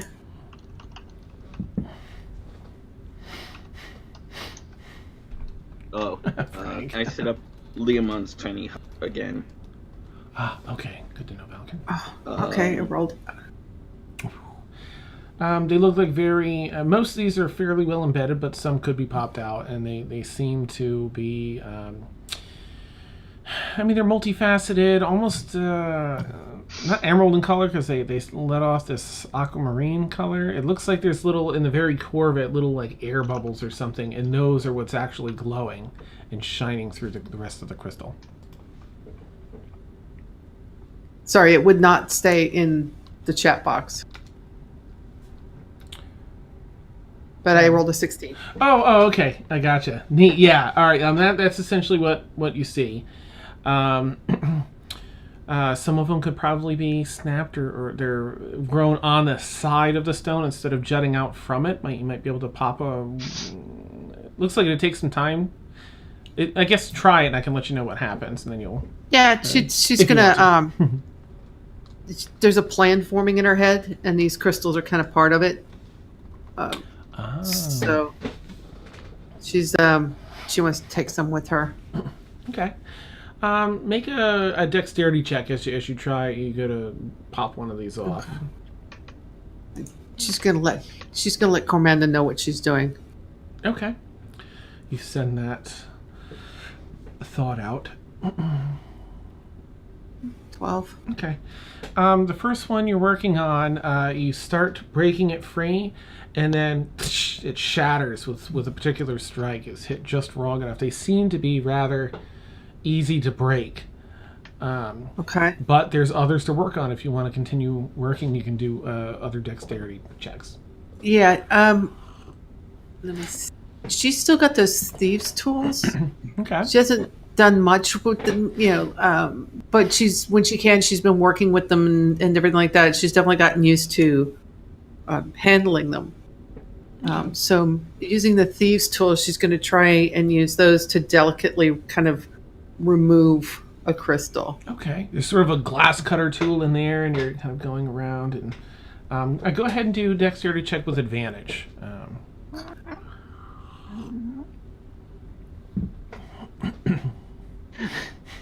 Okay. There we go. Okay.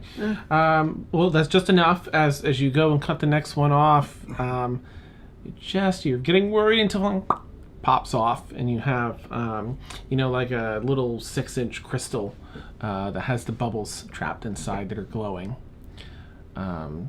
If you want to continue and get a couple more, you might be able to get another, 2 or 3. Depends on how long you want to be here, I guess. Yeah, she'll get a couple, and she's going to very carefully wrap them up to take with her. Okay. We'll say you get 3 in total, all in really good shape, and wrap them up carefully and set them in an outside pocket, padded pockets in your backpack. All right. Feeling ready to continue the trek out of the mountain. Yep. Well, she's going to spend the night in the cave. Oh, but, okay. Before it starts to get too cold, where it's still kind of warm, that's where she'll sleep. Okay. So there's a good section here in this right at the end, near the end of the hallway, then, where there's still some light. It's dark enough off in a corner where you can probably set up a tent or whatever you want to set up to get some rest. Okay. Make a perception check with advantage, if you would, as you're setting up your tent, getting things ready, or a bedroll or whatever, and getting it ready for the night. Yeah. Oh, come on, dice. All of a sudden, Fantasy Grounds decided it doesn't like me. As far as rolling, I will take that, though. Nice. -1, that's nice. That's beautiful. All right. Are you using a bedroll or a tent? Bedroll. Okay. She doesn't have a tent. Okay. So you've got your bedroll off the top of your pack, and you're sort of doing the flip move to get it out and get some of the dirt and dust off of it. And as you do, you flip it up and down, and you go to flip it back up, and you see just past it what looks like a humanoid figure in the distance, sort of in the dark corner. You flap it up and pull it down again to look, and you don't see anything there. I'll call out in Infernal first, then Common, then Draconic. Who's there?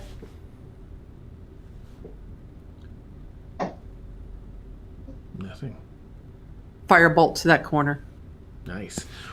You light this up and torch it off in that edge.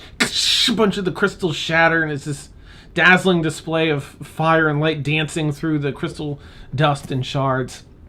Prismatic reflection up on the walls. It illuminates that corner very well. nothing there.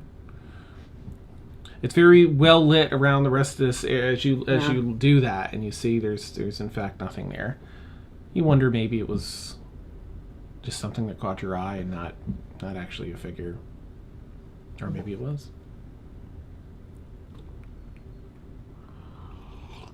I'm not in the mood to be fucked with tonight. Just so we're clear. And then she'll go about finishing up her camp and going to sleep. Okay, you get it all bedroll set up, and you're able to get a solid night's rest here. Kind of spend some time perseverating over the events of the day there as you're going down.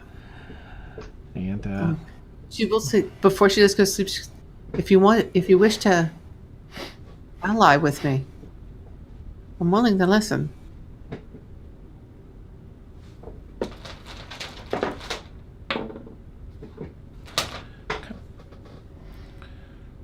no response currently. But, all right. In the morning, she'll make the same offer again. Okay. I'm on my way if you wish to talk. I'm willing to listen. Nice. You say that as you have everything packed up and ready, you look around and say that to the empty space again, just in case. And turn to head out and continue the trek.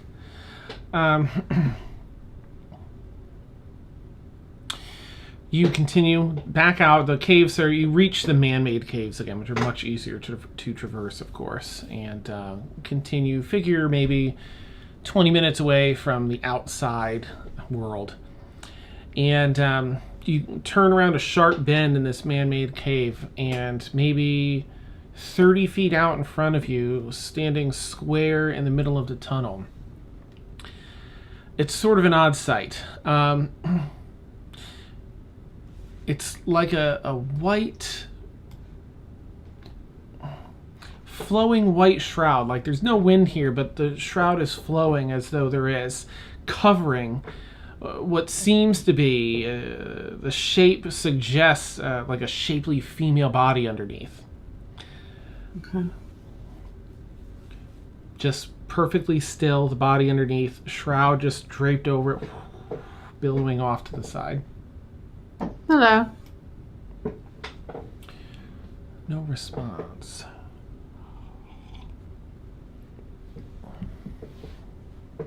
Are you here to warn me, to question me?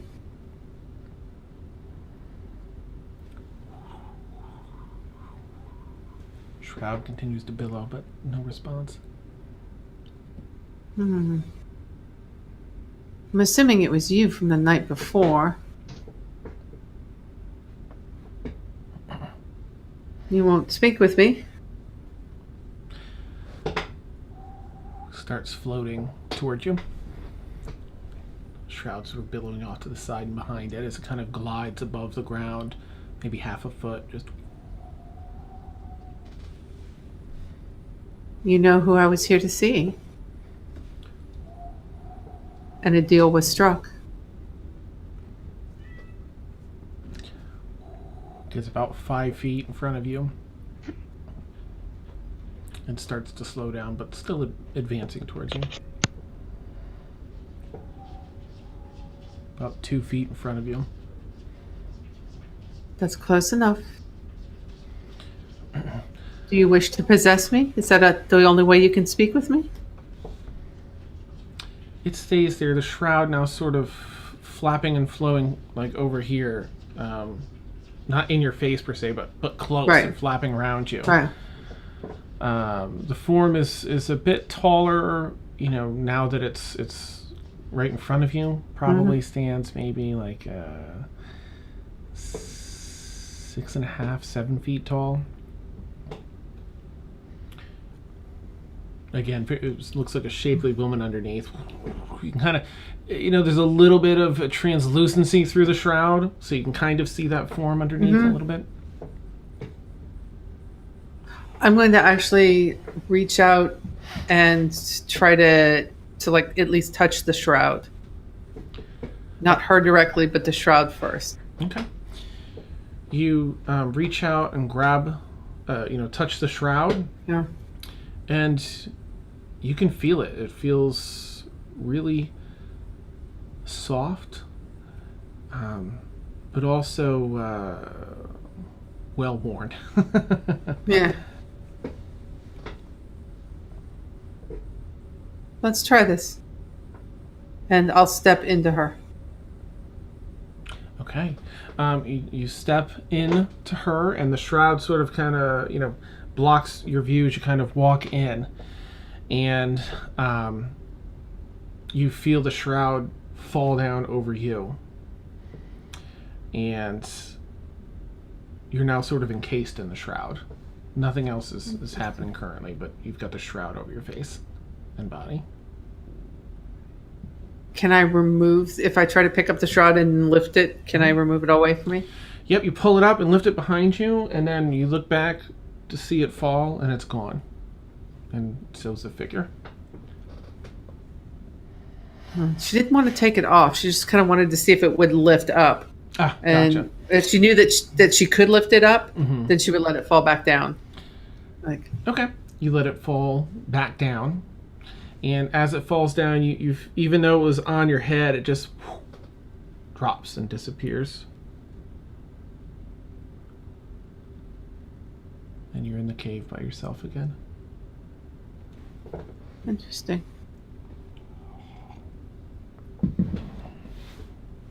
Definitely been an experience in here.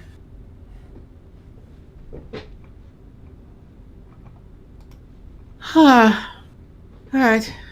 Well, told him I'd only be a day behind. And if you're not going to speak to me, then carry on.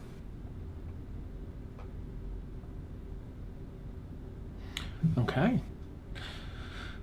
And you continue your march out, and you're able to summon your nightmare steed and resume travel.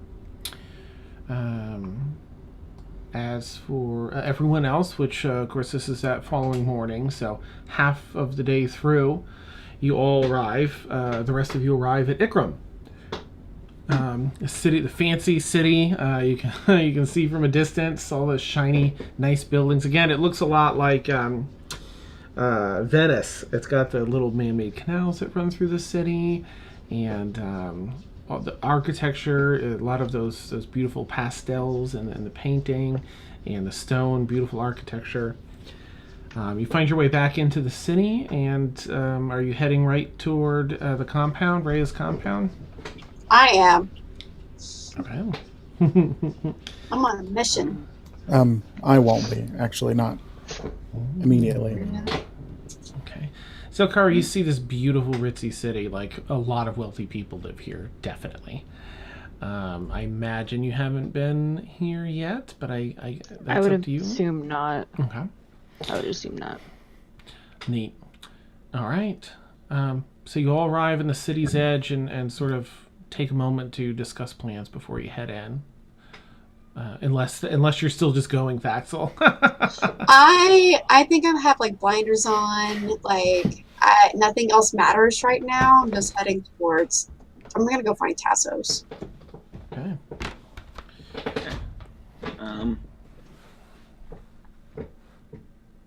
Well, I think I know where she's going.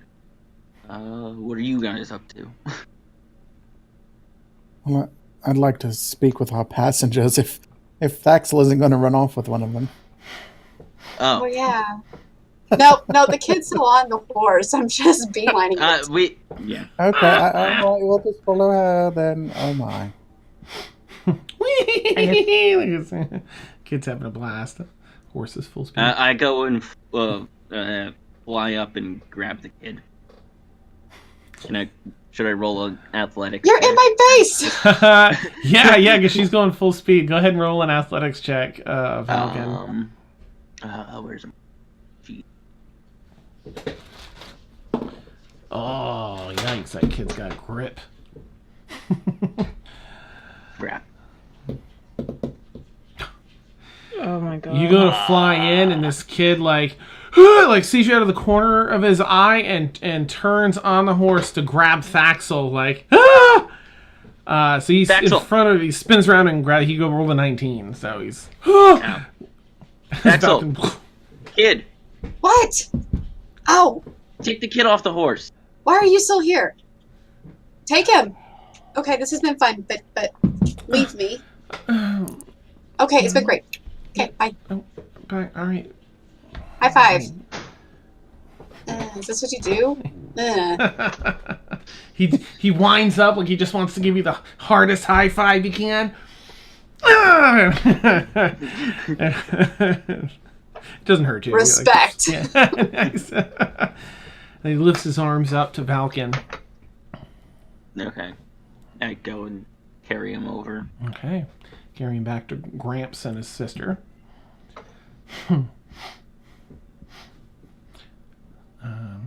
Yeah, we should probably let them go on their way, since this is where they were going.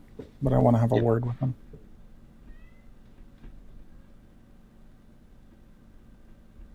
Zalkari's gonna pull the old man to the side, and she, out of character, how much do you think like a cart costs? Probably Gold-wise. Probably 20 gold. It's probably fairly pricey for a cart. Okay, so she's gonna pull him aside, and with like a slip of the hand, she's gonna give him 25 gold. Oh. And she's just going to say, make sure these kids are happy. And she's smiling like nothing really is happening. And she just like slips the money into his pocket. Oh. And kind of like taps him on the shoulder and then just starts walking off to go like play with the kids one last time. Thank you. As you walk up to the kids there.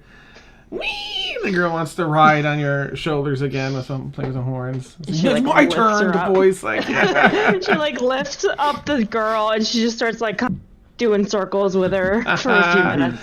And then finally puts her down, does the same thing with the boy. Whee! I'm gonna smack your bum. She's chasing you around. Demalagus, you sort of watch the show for a bit, and Yeah, I'm going to have a word with the old man as well. okay. You walk up next to him as he's watching Zelkari and the kids. Careful there, careful. To the kids as they're chasing you. Oh, hello. A little bit of fear as you stealthily approach. Oh. All 5 feet of him.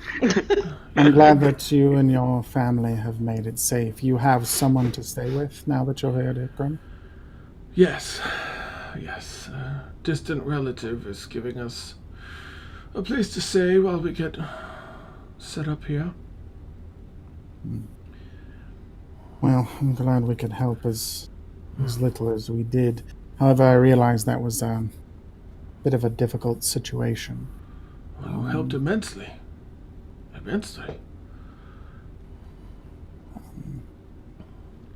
I would like to help you a bit further.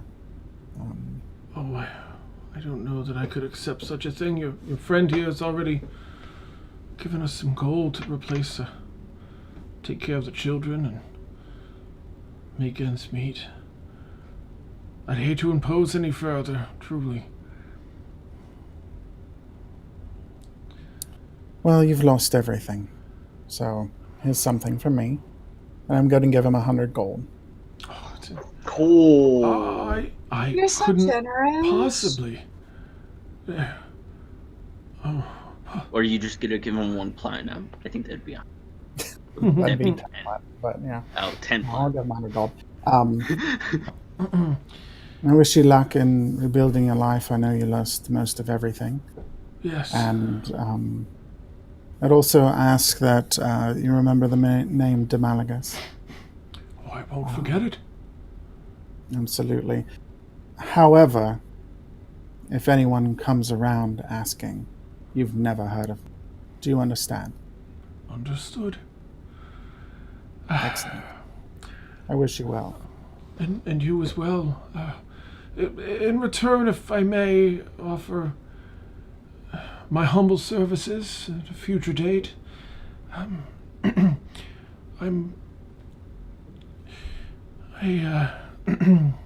purveyor of rare goods. Things you won't ordinarily find in the regular market.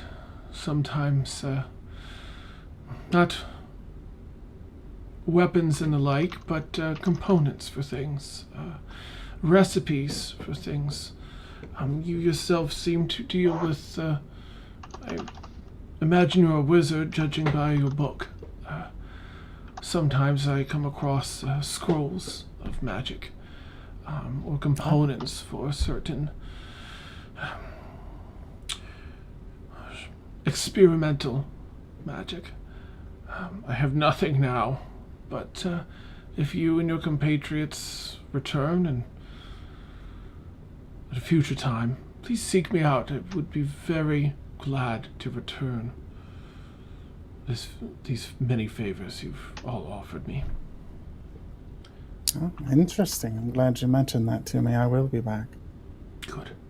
I'm very interested in anything arcane, as you've certainly sussed out I am indeed a wizard.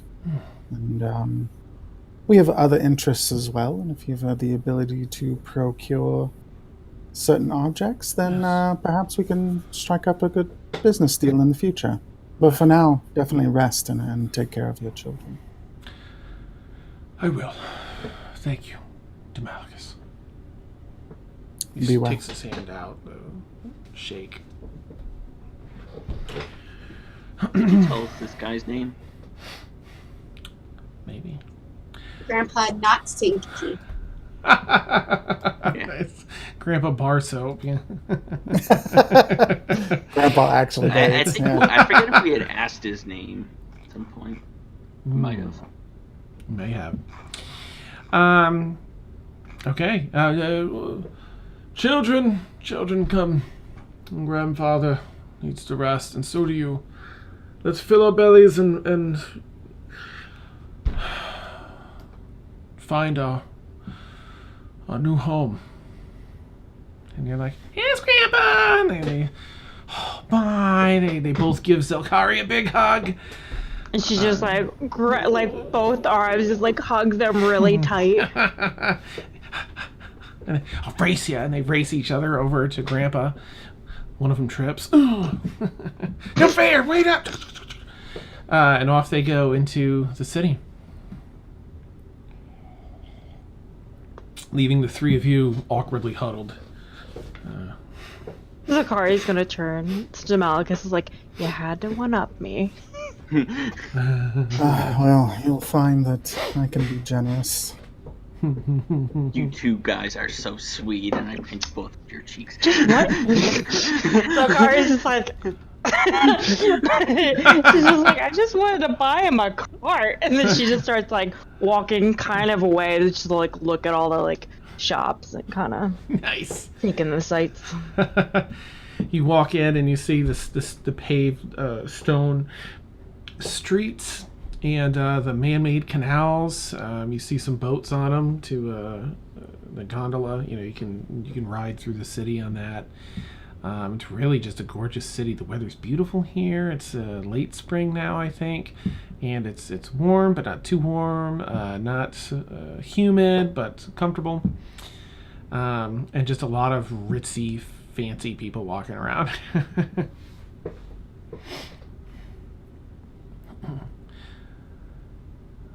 What do you three want to do? Do you have any plans to Malika? Well, first of all, we probably need to show Zelkari around the compound. Oh, yes.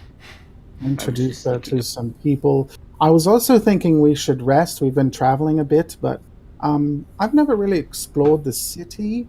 And Zelkari, I know you've been in an extremely difficult situation, and I'm guessing that jumped up piece of lizard trash didn't feed you much. So I thought we could maybe eat our way across the town maybe tomorrow.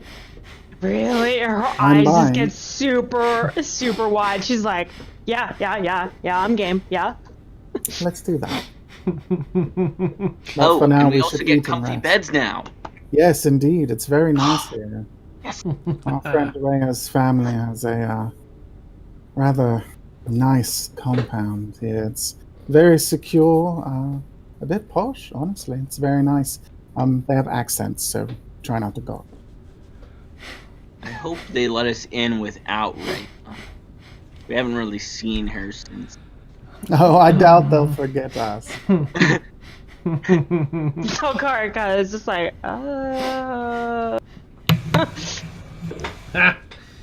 Nice.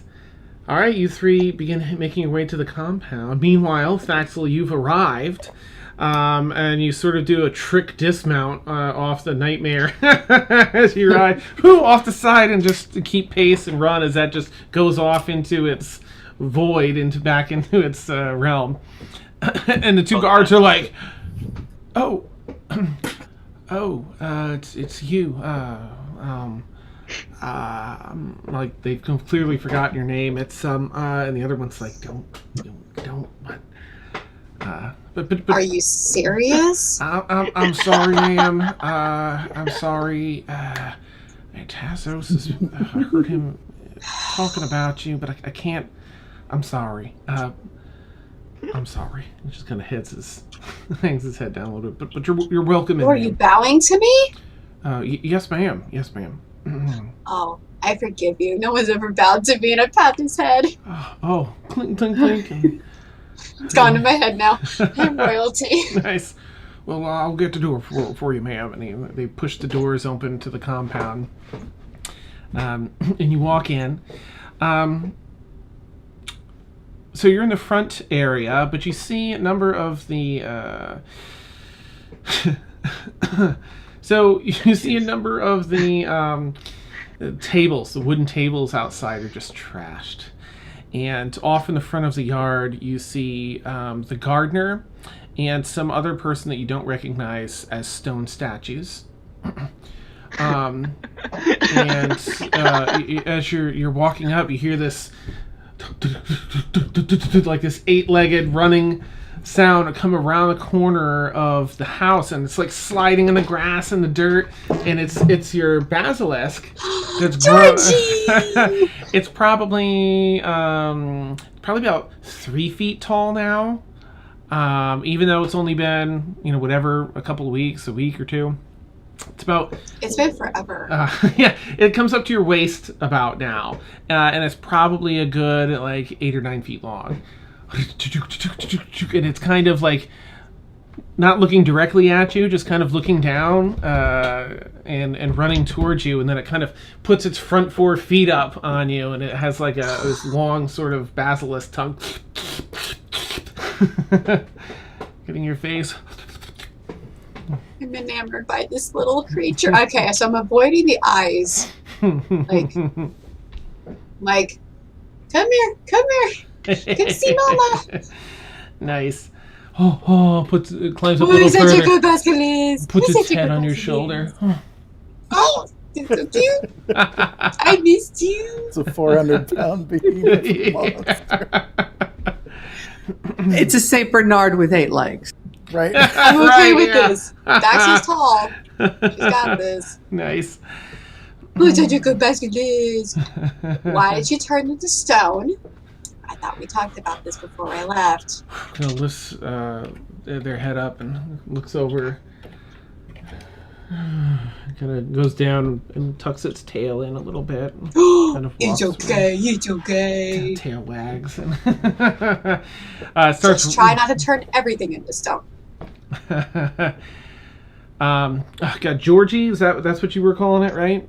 I don't know. Everything's Georgie. I can't remember. I feel like you had something. Well, we anyway, we never picked a name. She just called everything Georgie. Okay, gotcha. Well, Falcon is Georgie Porgy if he's in a little owl form, like pet version. So Basilisk could just be Georgie. Nice. I don't know. I'll think of something. You see a figure run around the same corner. Come back here, boy! And running around the corner in ranch clothes. They got the not denim, but like a leather sort of unbuttoned shirt, down 2 buttons, and with a loose vest and some snug pants. Is Tassos. Come here, boy! Oh my! And he starts running over to you. I want a slow motion run. Nice.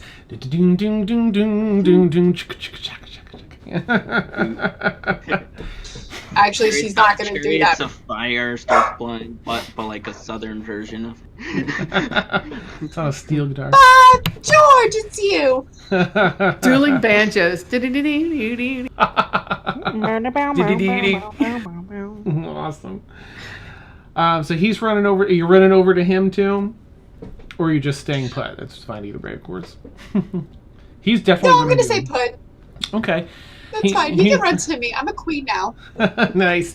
You see his face light up. He is so excited and happy, and he even breaks into this like ridiculous run just to go at full speed. I think he's almost as tall as you, or you were at the same height. I can't remember. I think he's maybe like just an inch or two shorter than you. Maybe. I'm 6 foot, Yeah, so... Yeah, I think he was 5'10". So he runs over and just, arms out and sort of slows down, seeing like he doesn't want to be too like pushy about it. So he kind of slows down. He's, I'm mighty glad to see you. I'm glad you made it back. Why'd you stop? Oh, and he goes in and just, gives you a big ol' hug and tries to just come out and kind of, hands around the chin and just lay a big kiss on you.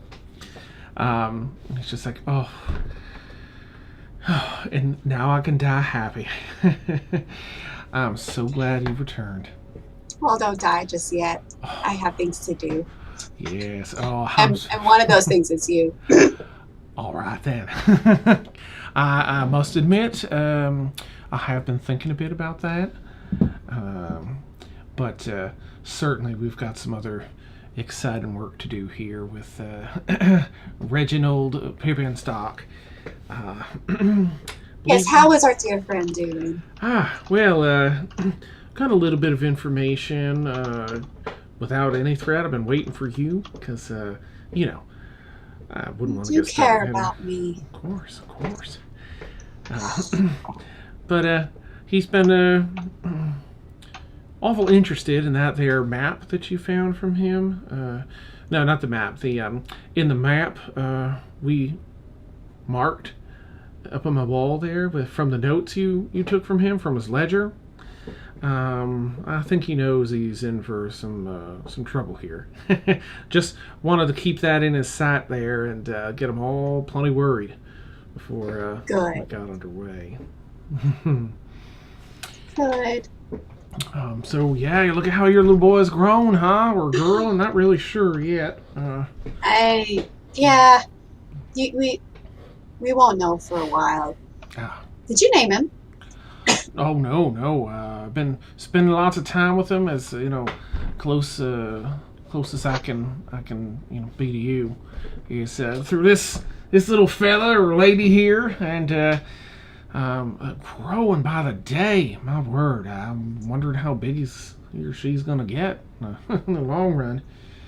But no name. He or she is precious. Yeah. Oh, they're so sweet. And a lot of there's a little bit of trouble here. He kind of looks over at the stone statues. We're getting that figured out. A little costly, but I think we've got a few things our alchemist is going to try to get them right.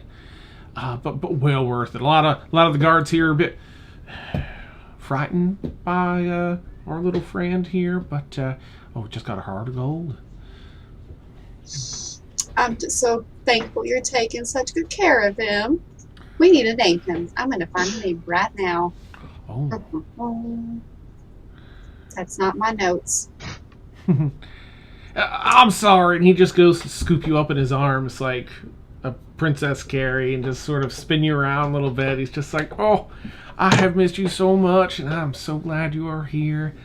I know I don't want to sound all clingy or nothing, but I'm just feels good. I'll allow it. Oh, good. How close are we to the compound at this point? That's about the time that you all approach. You see the party basilisk here that's gotten quite a bit bigger. Zilkar, you walk in, you see the trashed, this massive compound. It is like a manga or anime mafia compound. Yakuza compound. Oliver. Okay. Oliver, I love that. He's just like, he's talking, but he's just so sucked into your eyes, and he's just drawn into you. This like, with wanderlust, just like, oh, that is a beautiful name. And so Zelkar, you see that, you see the stone statues, this massive mansion, the guards everywhere, and Falcon and Demalagus, of course, you see that too. And completely, well, probably contrary to what you've experienced so far, what you've seen of Thaxel so far, it's sort of like a different environment here for a moment as you walk around the corner, and this half-elf guy spinning her around in his arms, and setting her down as you arrive. Oh, my friends. Well, Hi. good to see you back here. It looks like you made a new friend too, huh? Yep. So Kara just kind of puts her arm out and she's like, "Hi, how's it going?" Like trying to take his hand and shake it. He Really waits a minute, enthusiastically. like, puts his hand out, like, "It's a pleasure to meet you."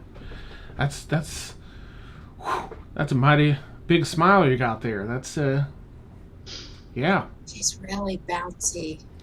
Oh boy, he says to you and kind of looks back at her. Well, I'm glad to have you all here. Good to see you're all in good health. I don't. Is Rhea joining you in a bit here? Funny story. Yeah. She's okay. Demalagus. She's First okay. of all, she's on a mission. fine. Yes, All right. her and Ari are on some sort of secret mission. They're on a mission from God. Nice. Perfect. They're on a mission to Alderaan. Ouch. Oh, all right. Well, I'm glad they're I'm glad they're fine. Thank you. And he kind of nods to Malagus, and I figured as much, having you around to protect him, huh? And he looks over at Thaxel. He says, "In good hands." I just missed you. Oh, whoa! Gets a little shiver of just joy and excitement. Well, you look all a bit road weary. You're welcome to rest, get some food, and gear down from the road. Did you find your trip uneventful? Hopefully. It was plenty eventful. Good or bad? How about we discuss it in private? Oh, A little bit of kind of both. looks around you. Sounds good. You all know your way around. Take care of Demalagus, yourself. help the new one. I shall. Bye. Nice. I picture you scooping Tassos up now, like over your shoulder or I something. do too, right? Just Woo! swinging him over my shoulder. That's what's happening. Nice, awesome. Come on, Oliver. Well, I wonder Oliver's what not they're Oliver's going pet. to be doing. Well, I'll Oliver explain will to you when you're leave. older. Oliver skitters to feet and kind of runs around and catches up pace and walks like next to you, running ahead and sniffing stuff, and then or tasting it with his tongue, sniffing it with his tongue. And So he's like a giant dog. with, Currently. like, 8 I love it legs. so much. yeah. And Tassos and Thaxel and Oliver, I need to write that down, head into the building. As to the rest of you, to go, you're welcome, of course, to do whatever, eat, rest. It's mid-morning. It's like lunchtime, because it took 2.5 days, so it's about lunchtime. I'm gonna get lunch at the house, I guess. Okay. They prepare lunch and bring that out to you. And you're able to gear down the rest of the day, unless there's anything particular you want to do in the city or in the building today.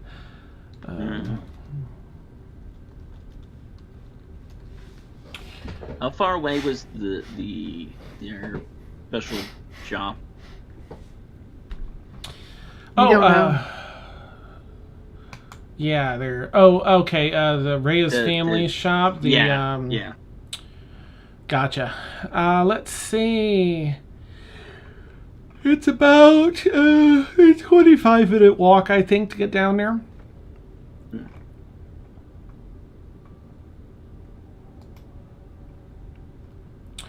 guys yeah.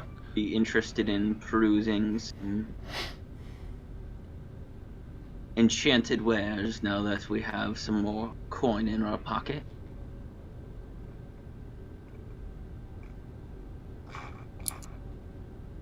Yes, I'd like to show Zelkari around a bit.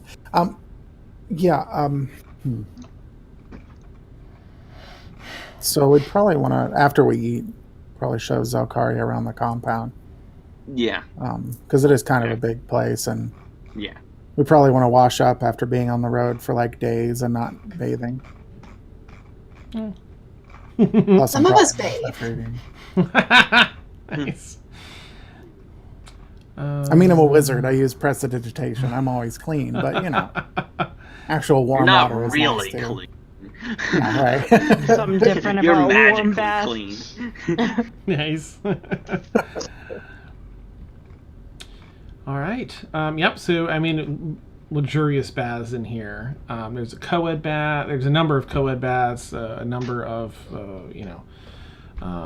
strictly, different gender baths and stuff. So you're welcome to do just that. Chill, relax, do all the things. And Thaxel, what do you want to do with Tassos as you enter the house? What first? Oh, the things I would like to do. Nice. I want to read that story, by the way. Yeah, right. I feel like they would have their own Dr. Seuss book of things they do and use, and I'll Pretty write one sure it's up. not Dr. Seuss. nice, Dr. A little Seuss. more R. Nice. A little more rated R. Well, first, we'll catch up Okay. in more ways than one. Ooh. Okay. And then after that, I'll probably ask him to show me where he's holding Reginald. Okay. I don't want to interrogate him just yet. Mm-hmm. All right. Let's see. So you probably be not in his usual room. That he's got Reginald. No, I guess he'd have him somewhere else, wouldn't he? Okay, so you'd be in the normal room that you had been in before. For others in the building, you hear. I can't believe I just forgot his name already. His or her name. It was. Oliver, right. Oliver the Basilisk. Tearing shit up in this house. He's running out, slamming into walls, this and that. And you're like, wow, that's crazy town. Only to see like Oliver come in a different door, like nice and quiet and not making any noise. And you kind of look back like, well, what's all that? Like, oh. Probably Thaxel and Tassos. After that... Wait. Probably. He tells you, well, you're lying in bed with some afterglow, or at least he is. Hopefully, I'm not going to make the poor guy do another. He's been doing pretty well with performance checks. I don't want him to fail on it after such a long I thing. forgot about. We'll just pretend that he's doing well. No, he's doing amazing. Okay. Just kind of leave it at that. Nice. So you're Oh, God. relaxing in bed, laying next to one another. I said, well, I've got Reginald out in the kennel right now. Send him around. Yeah, the kennel. Yeah, we were using it for. We've got a hound master out there. We usually keep the hounds out there, but they didn't get along too well with Oliver, of course. And so Oliver's out there sometime. That gives him a bit of a fright. This is usually the time we Good. get him back around. Sometimes we'll keep him down a few cells down in the basement. But usually I bring him up here for a little while, just leave him alone, locked up under guard, so you can see that map over there, kind of you can see out of the bedroom and into that other room where he was working on maps and reading ledger and stuff. You can see that map art up on his wall with the X's that he drew on it. But I can get him in here anytime, whenever you're ready. Bring me to him, please. You got it. And he gets up, nudie pants, goes over and puts on some, puts on a robe off the corner, and heads out to he's wearing like housewear now, and goes out and has you follow him out to the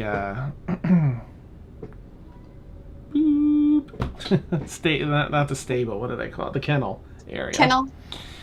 So before we get there, Mhm. I want to ask him. Where is it?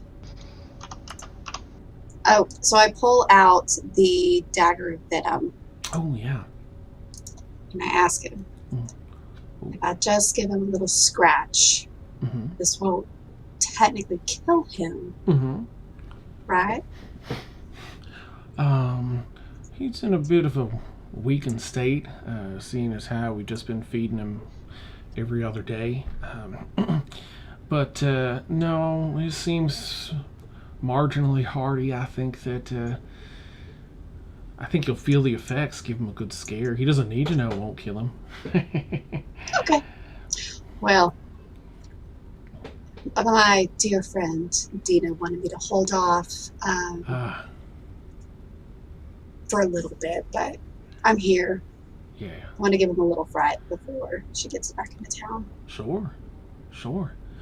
And he reaches into the pocket of another loose jacket thing he put on, and takes out a pouch. He had this on him, some change and some other mundane things, but this looks a bit interesting, and I don't know if this has anything to do with you. And he holds the little cloth satchel out, maybe about oh gosh, I don't know, size of I don't know, I can't think of anything that would be that size. An ostrich egg? Yeah, perfect, thank you. And hands that over to you. Feels heavy. Feels like there's something heavy inside. One solid object of some sort. Is he just holding it, or is he giving it to me? He's giving it to you. Okay, I take it and I open the pouch. Okay. What is this? Well, it looks to be a part of a hole, maybe a disc of some sort or a pendant. And as you look at it, it is. It does appear to be a purposefully broken piece of probably a pendant. Might be your best guess. There's a little built-in area for like a heavy chain loop. Not like not an actual heavy chain, but as far as jewelry goes, a heavy gauge chain that's run through it, and because it looks like part of a circle that's broken off. It's silver, made from silver, and etched in is part is like a full image in this wedge of this pendant. The parts that are depressed have this onyx black backing, so the raised parts reflect the silver, and it shows an image essentially of a raging storm, clouds, lightning, little wind twirls and gusts, trees bending in the wind and such, all finely crafted on the face of this pendant piece. Do I recognize it at all? Yeah, you're actually struck with the painful memory of your grandfather that used to wear this around his neck.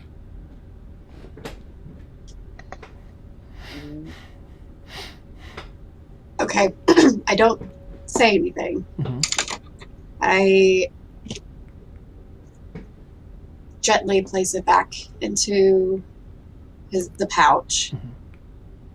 You put it in whatever robe I have and with a dagger still in my hand, I'm going to go find Reginald real quick.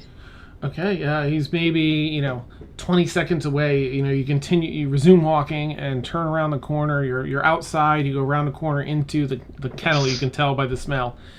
And you see locked in one of the kennel areas that's had improvements made, so he can't get out. This, gosh, what's the term there? Gnome. Worn down, looking not emaciated, but he hasn't eaten for quite a while. It's been at least a week or two. Every other day they've been feeding him, rather. A little bit of water, purposely very worn down, very afraid, backed into the corner. He kind of looks up and see, what is it? Have you brought me my food at last? I did, darling. Do you want to come get it? And I actually pull out, like, if I had... No, I don't have my pouch on me. Nope, I'm good around with it. I do. Oh, wait, you're new, huh? Well, thank you. And he kind of gets up feebly and walks, hobbles over to the gate and is kind of looking at you and looking around. There's bars, right? Yeah. Right? Mm-hmm. Like, okay. You could reach through them, but there's bars. Yeah. Where is it? I'm so hungry. Going to reach in and grab whatever I can from his shirt. Okay. And kind of slam him against the bars. Nice. Boom. Oh. What are you doing? No more. Are you sure you don't recognize me? You don't know who I am? No. You have a face I would not forget. I just don't. And Tassos gives him a glare too, like, but he's letting you handle your thing. He gives him a stink eye. That really hurts. This really hurts. I just want my food. Oh, does this hurt? And then I keep trying to, like, not really gonna put him through, but yeah. A few head slam. Oh. Hey, whatever happened to your house? What was that? Oh. How do you know about that? Oh, did you burn my house down? And I go a little bit closer. I'm like, I burned your fucking house down, you bitch. And then I want to, like, take the dagger and not... I'm going to reach in, I'm trying to stab, but I only scrape him. Okay. It gets like a gash, a tear on the cheek there from the blade, a cut. Yes. You already took everything from me. What more do you want? Why are you even holding me here? He looks up at Tassos. And that's where we'll end tonight's session. Bam! Cut it! It was too juicy. He's all scared and stuff. Good. You should be. So I truly am only a day behind them, correct? Yes. I spent 2 nights. Yeah, okay. Mm-hmm. Excellent. Yes. Sorry, Tasha and Thaxel. No, it's good. Okay, good. It gives me more time to plan. Excellent. Oh, Deena's just going to be like, oh. I can get rid of him for you, but he needs to be alive. I picture you having like 10 checkboxes somewhere, like 1, 2, 3, 4, 5. It's one less miner she has to hire there to mine the crystals. Nice. Oh, that's fantastic. Evil campaign goodies. Yes. Yes. Oh, heavens. All right. Well, that was fun. Thank you. Of course, players, as always, stellar and so amazing to be a part of and watch. And Zilkari, of course, has her portrait up this week. Yay! Yay! Neat. Yeah, so the next episode, of course, we'll have a little more. We'll probably be a bit RP heavy. And, we'll try and keep a balance of some battle there. Of course, I try and keep it story driven, so we'll see what happens, but expect a little bit more RP. We've got Thaxel's goodies now. We've got Deena with all her stuff that happened to catch up. Falcons probably, I think, was going to look for the mousy gal. Who knows what Demalagus and Zelkari might be up to? Eat. We're going to eat. Eating. Ah, nice. Yes. Eating. Wait, did you I just kind of want to Would I add. have an ulterior motive? Never. Yes. No, not you. Of course not. Nice. But I do want to add. Oh, yeah, I what you got, probably Thaxel? turned to Tassos later to say get him some food. I want to give him a little more strength so I can keep this going. Ah, That's my okay. plan. To make it last longer. Yeah. Yes. Nate, yeah, he's already feeling the effects of the poison too. He's getting really frightened because he doesn't know why he's here. He feels like course through his cardiovascular Wait, what system. poison did you give him? Dagger of venom. Is that the really slow death one? No, I didn't actually feed him poison. I just scratched him. Mhm. Oh. I have a plan. I have a plan. Oh The yeah, you girl. have the dagger that has. And it can only be used and recharged every day at dawn. So Ah, gotcha. So he doesn't know what's going on. He came home, his house was burned down, he came into town, he got caught. He's been fed every other day in the mafia estate since. What's going on? I burned your house down. Nice. What? All right. That was the best. So fun. That was episode. great. That was me, bitch. That was so That was awesome. great. I love that and the face slamming. This her. She's mad. Kept all my stuff there. Nice. Man. Thank you, viewers, as well. Of course, you're Yes, fantastic. Yes, thank you. Yay. Well, of course, you can catch us every Tuesday night, 10 p.m. to 1 a.m. And then Stormfalls every Friday, 10 p.m. to 1 a.m. But catch us back here, of course, for the continuation of the story next week.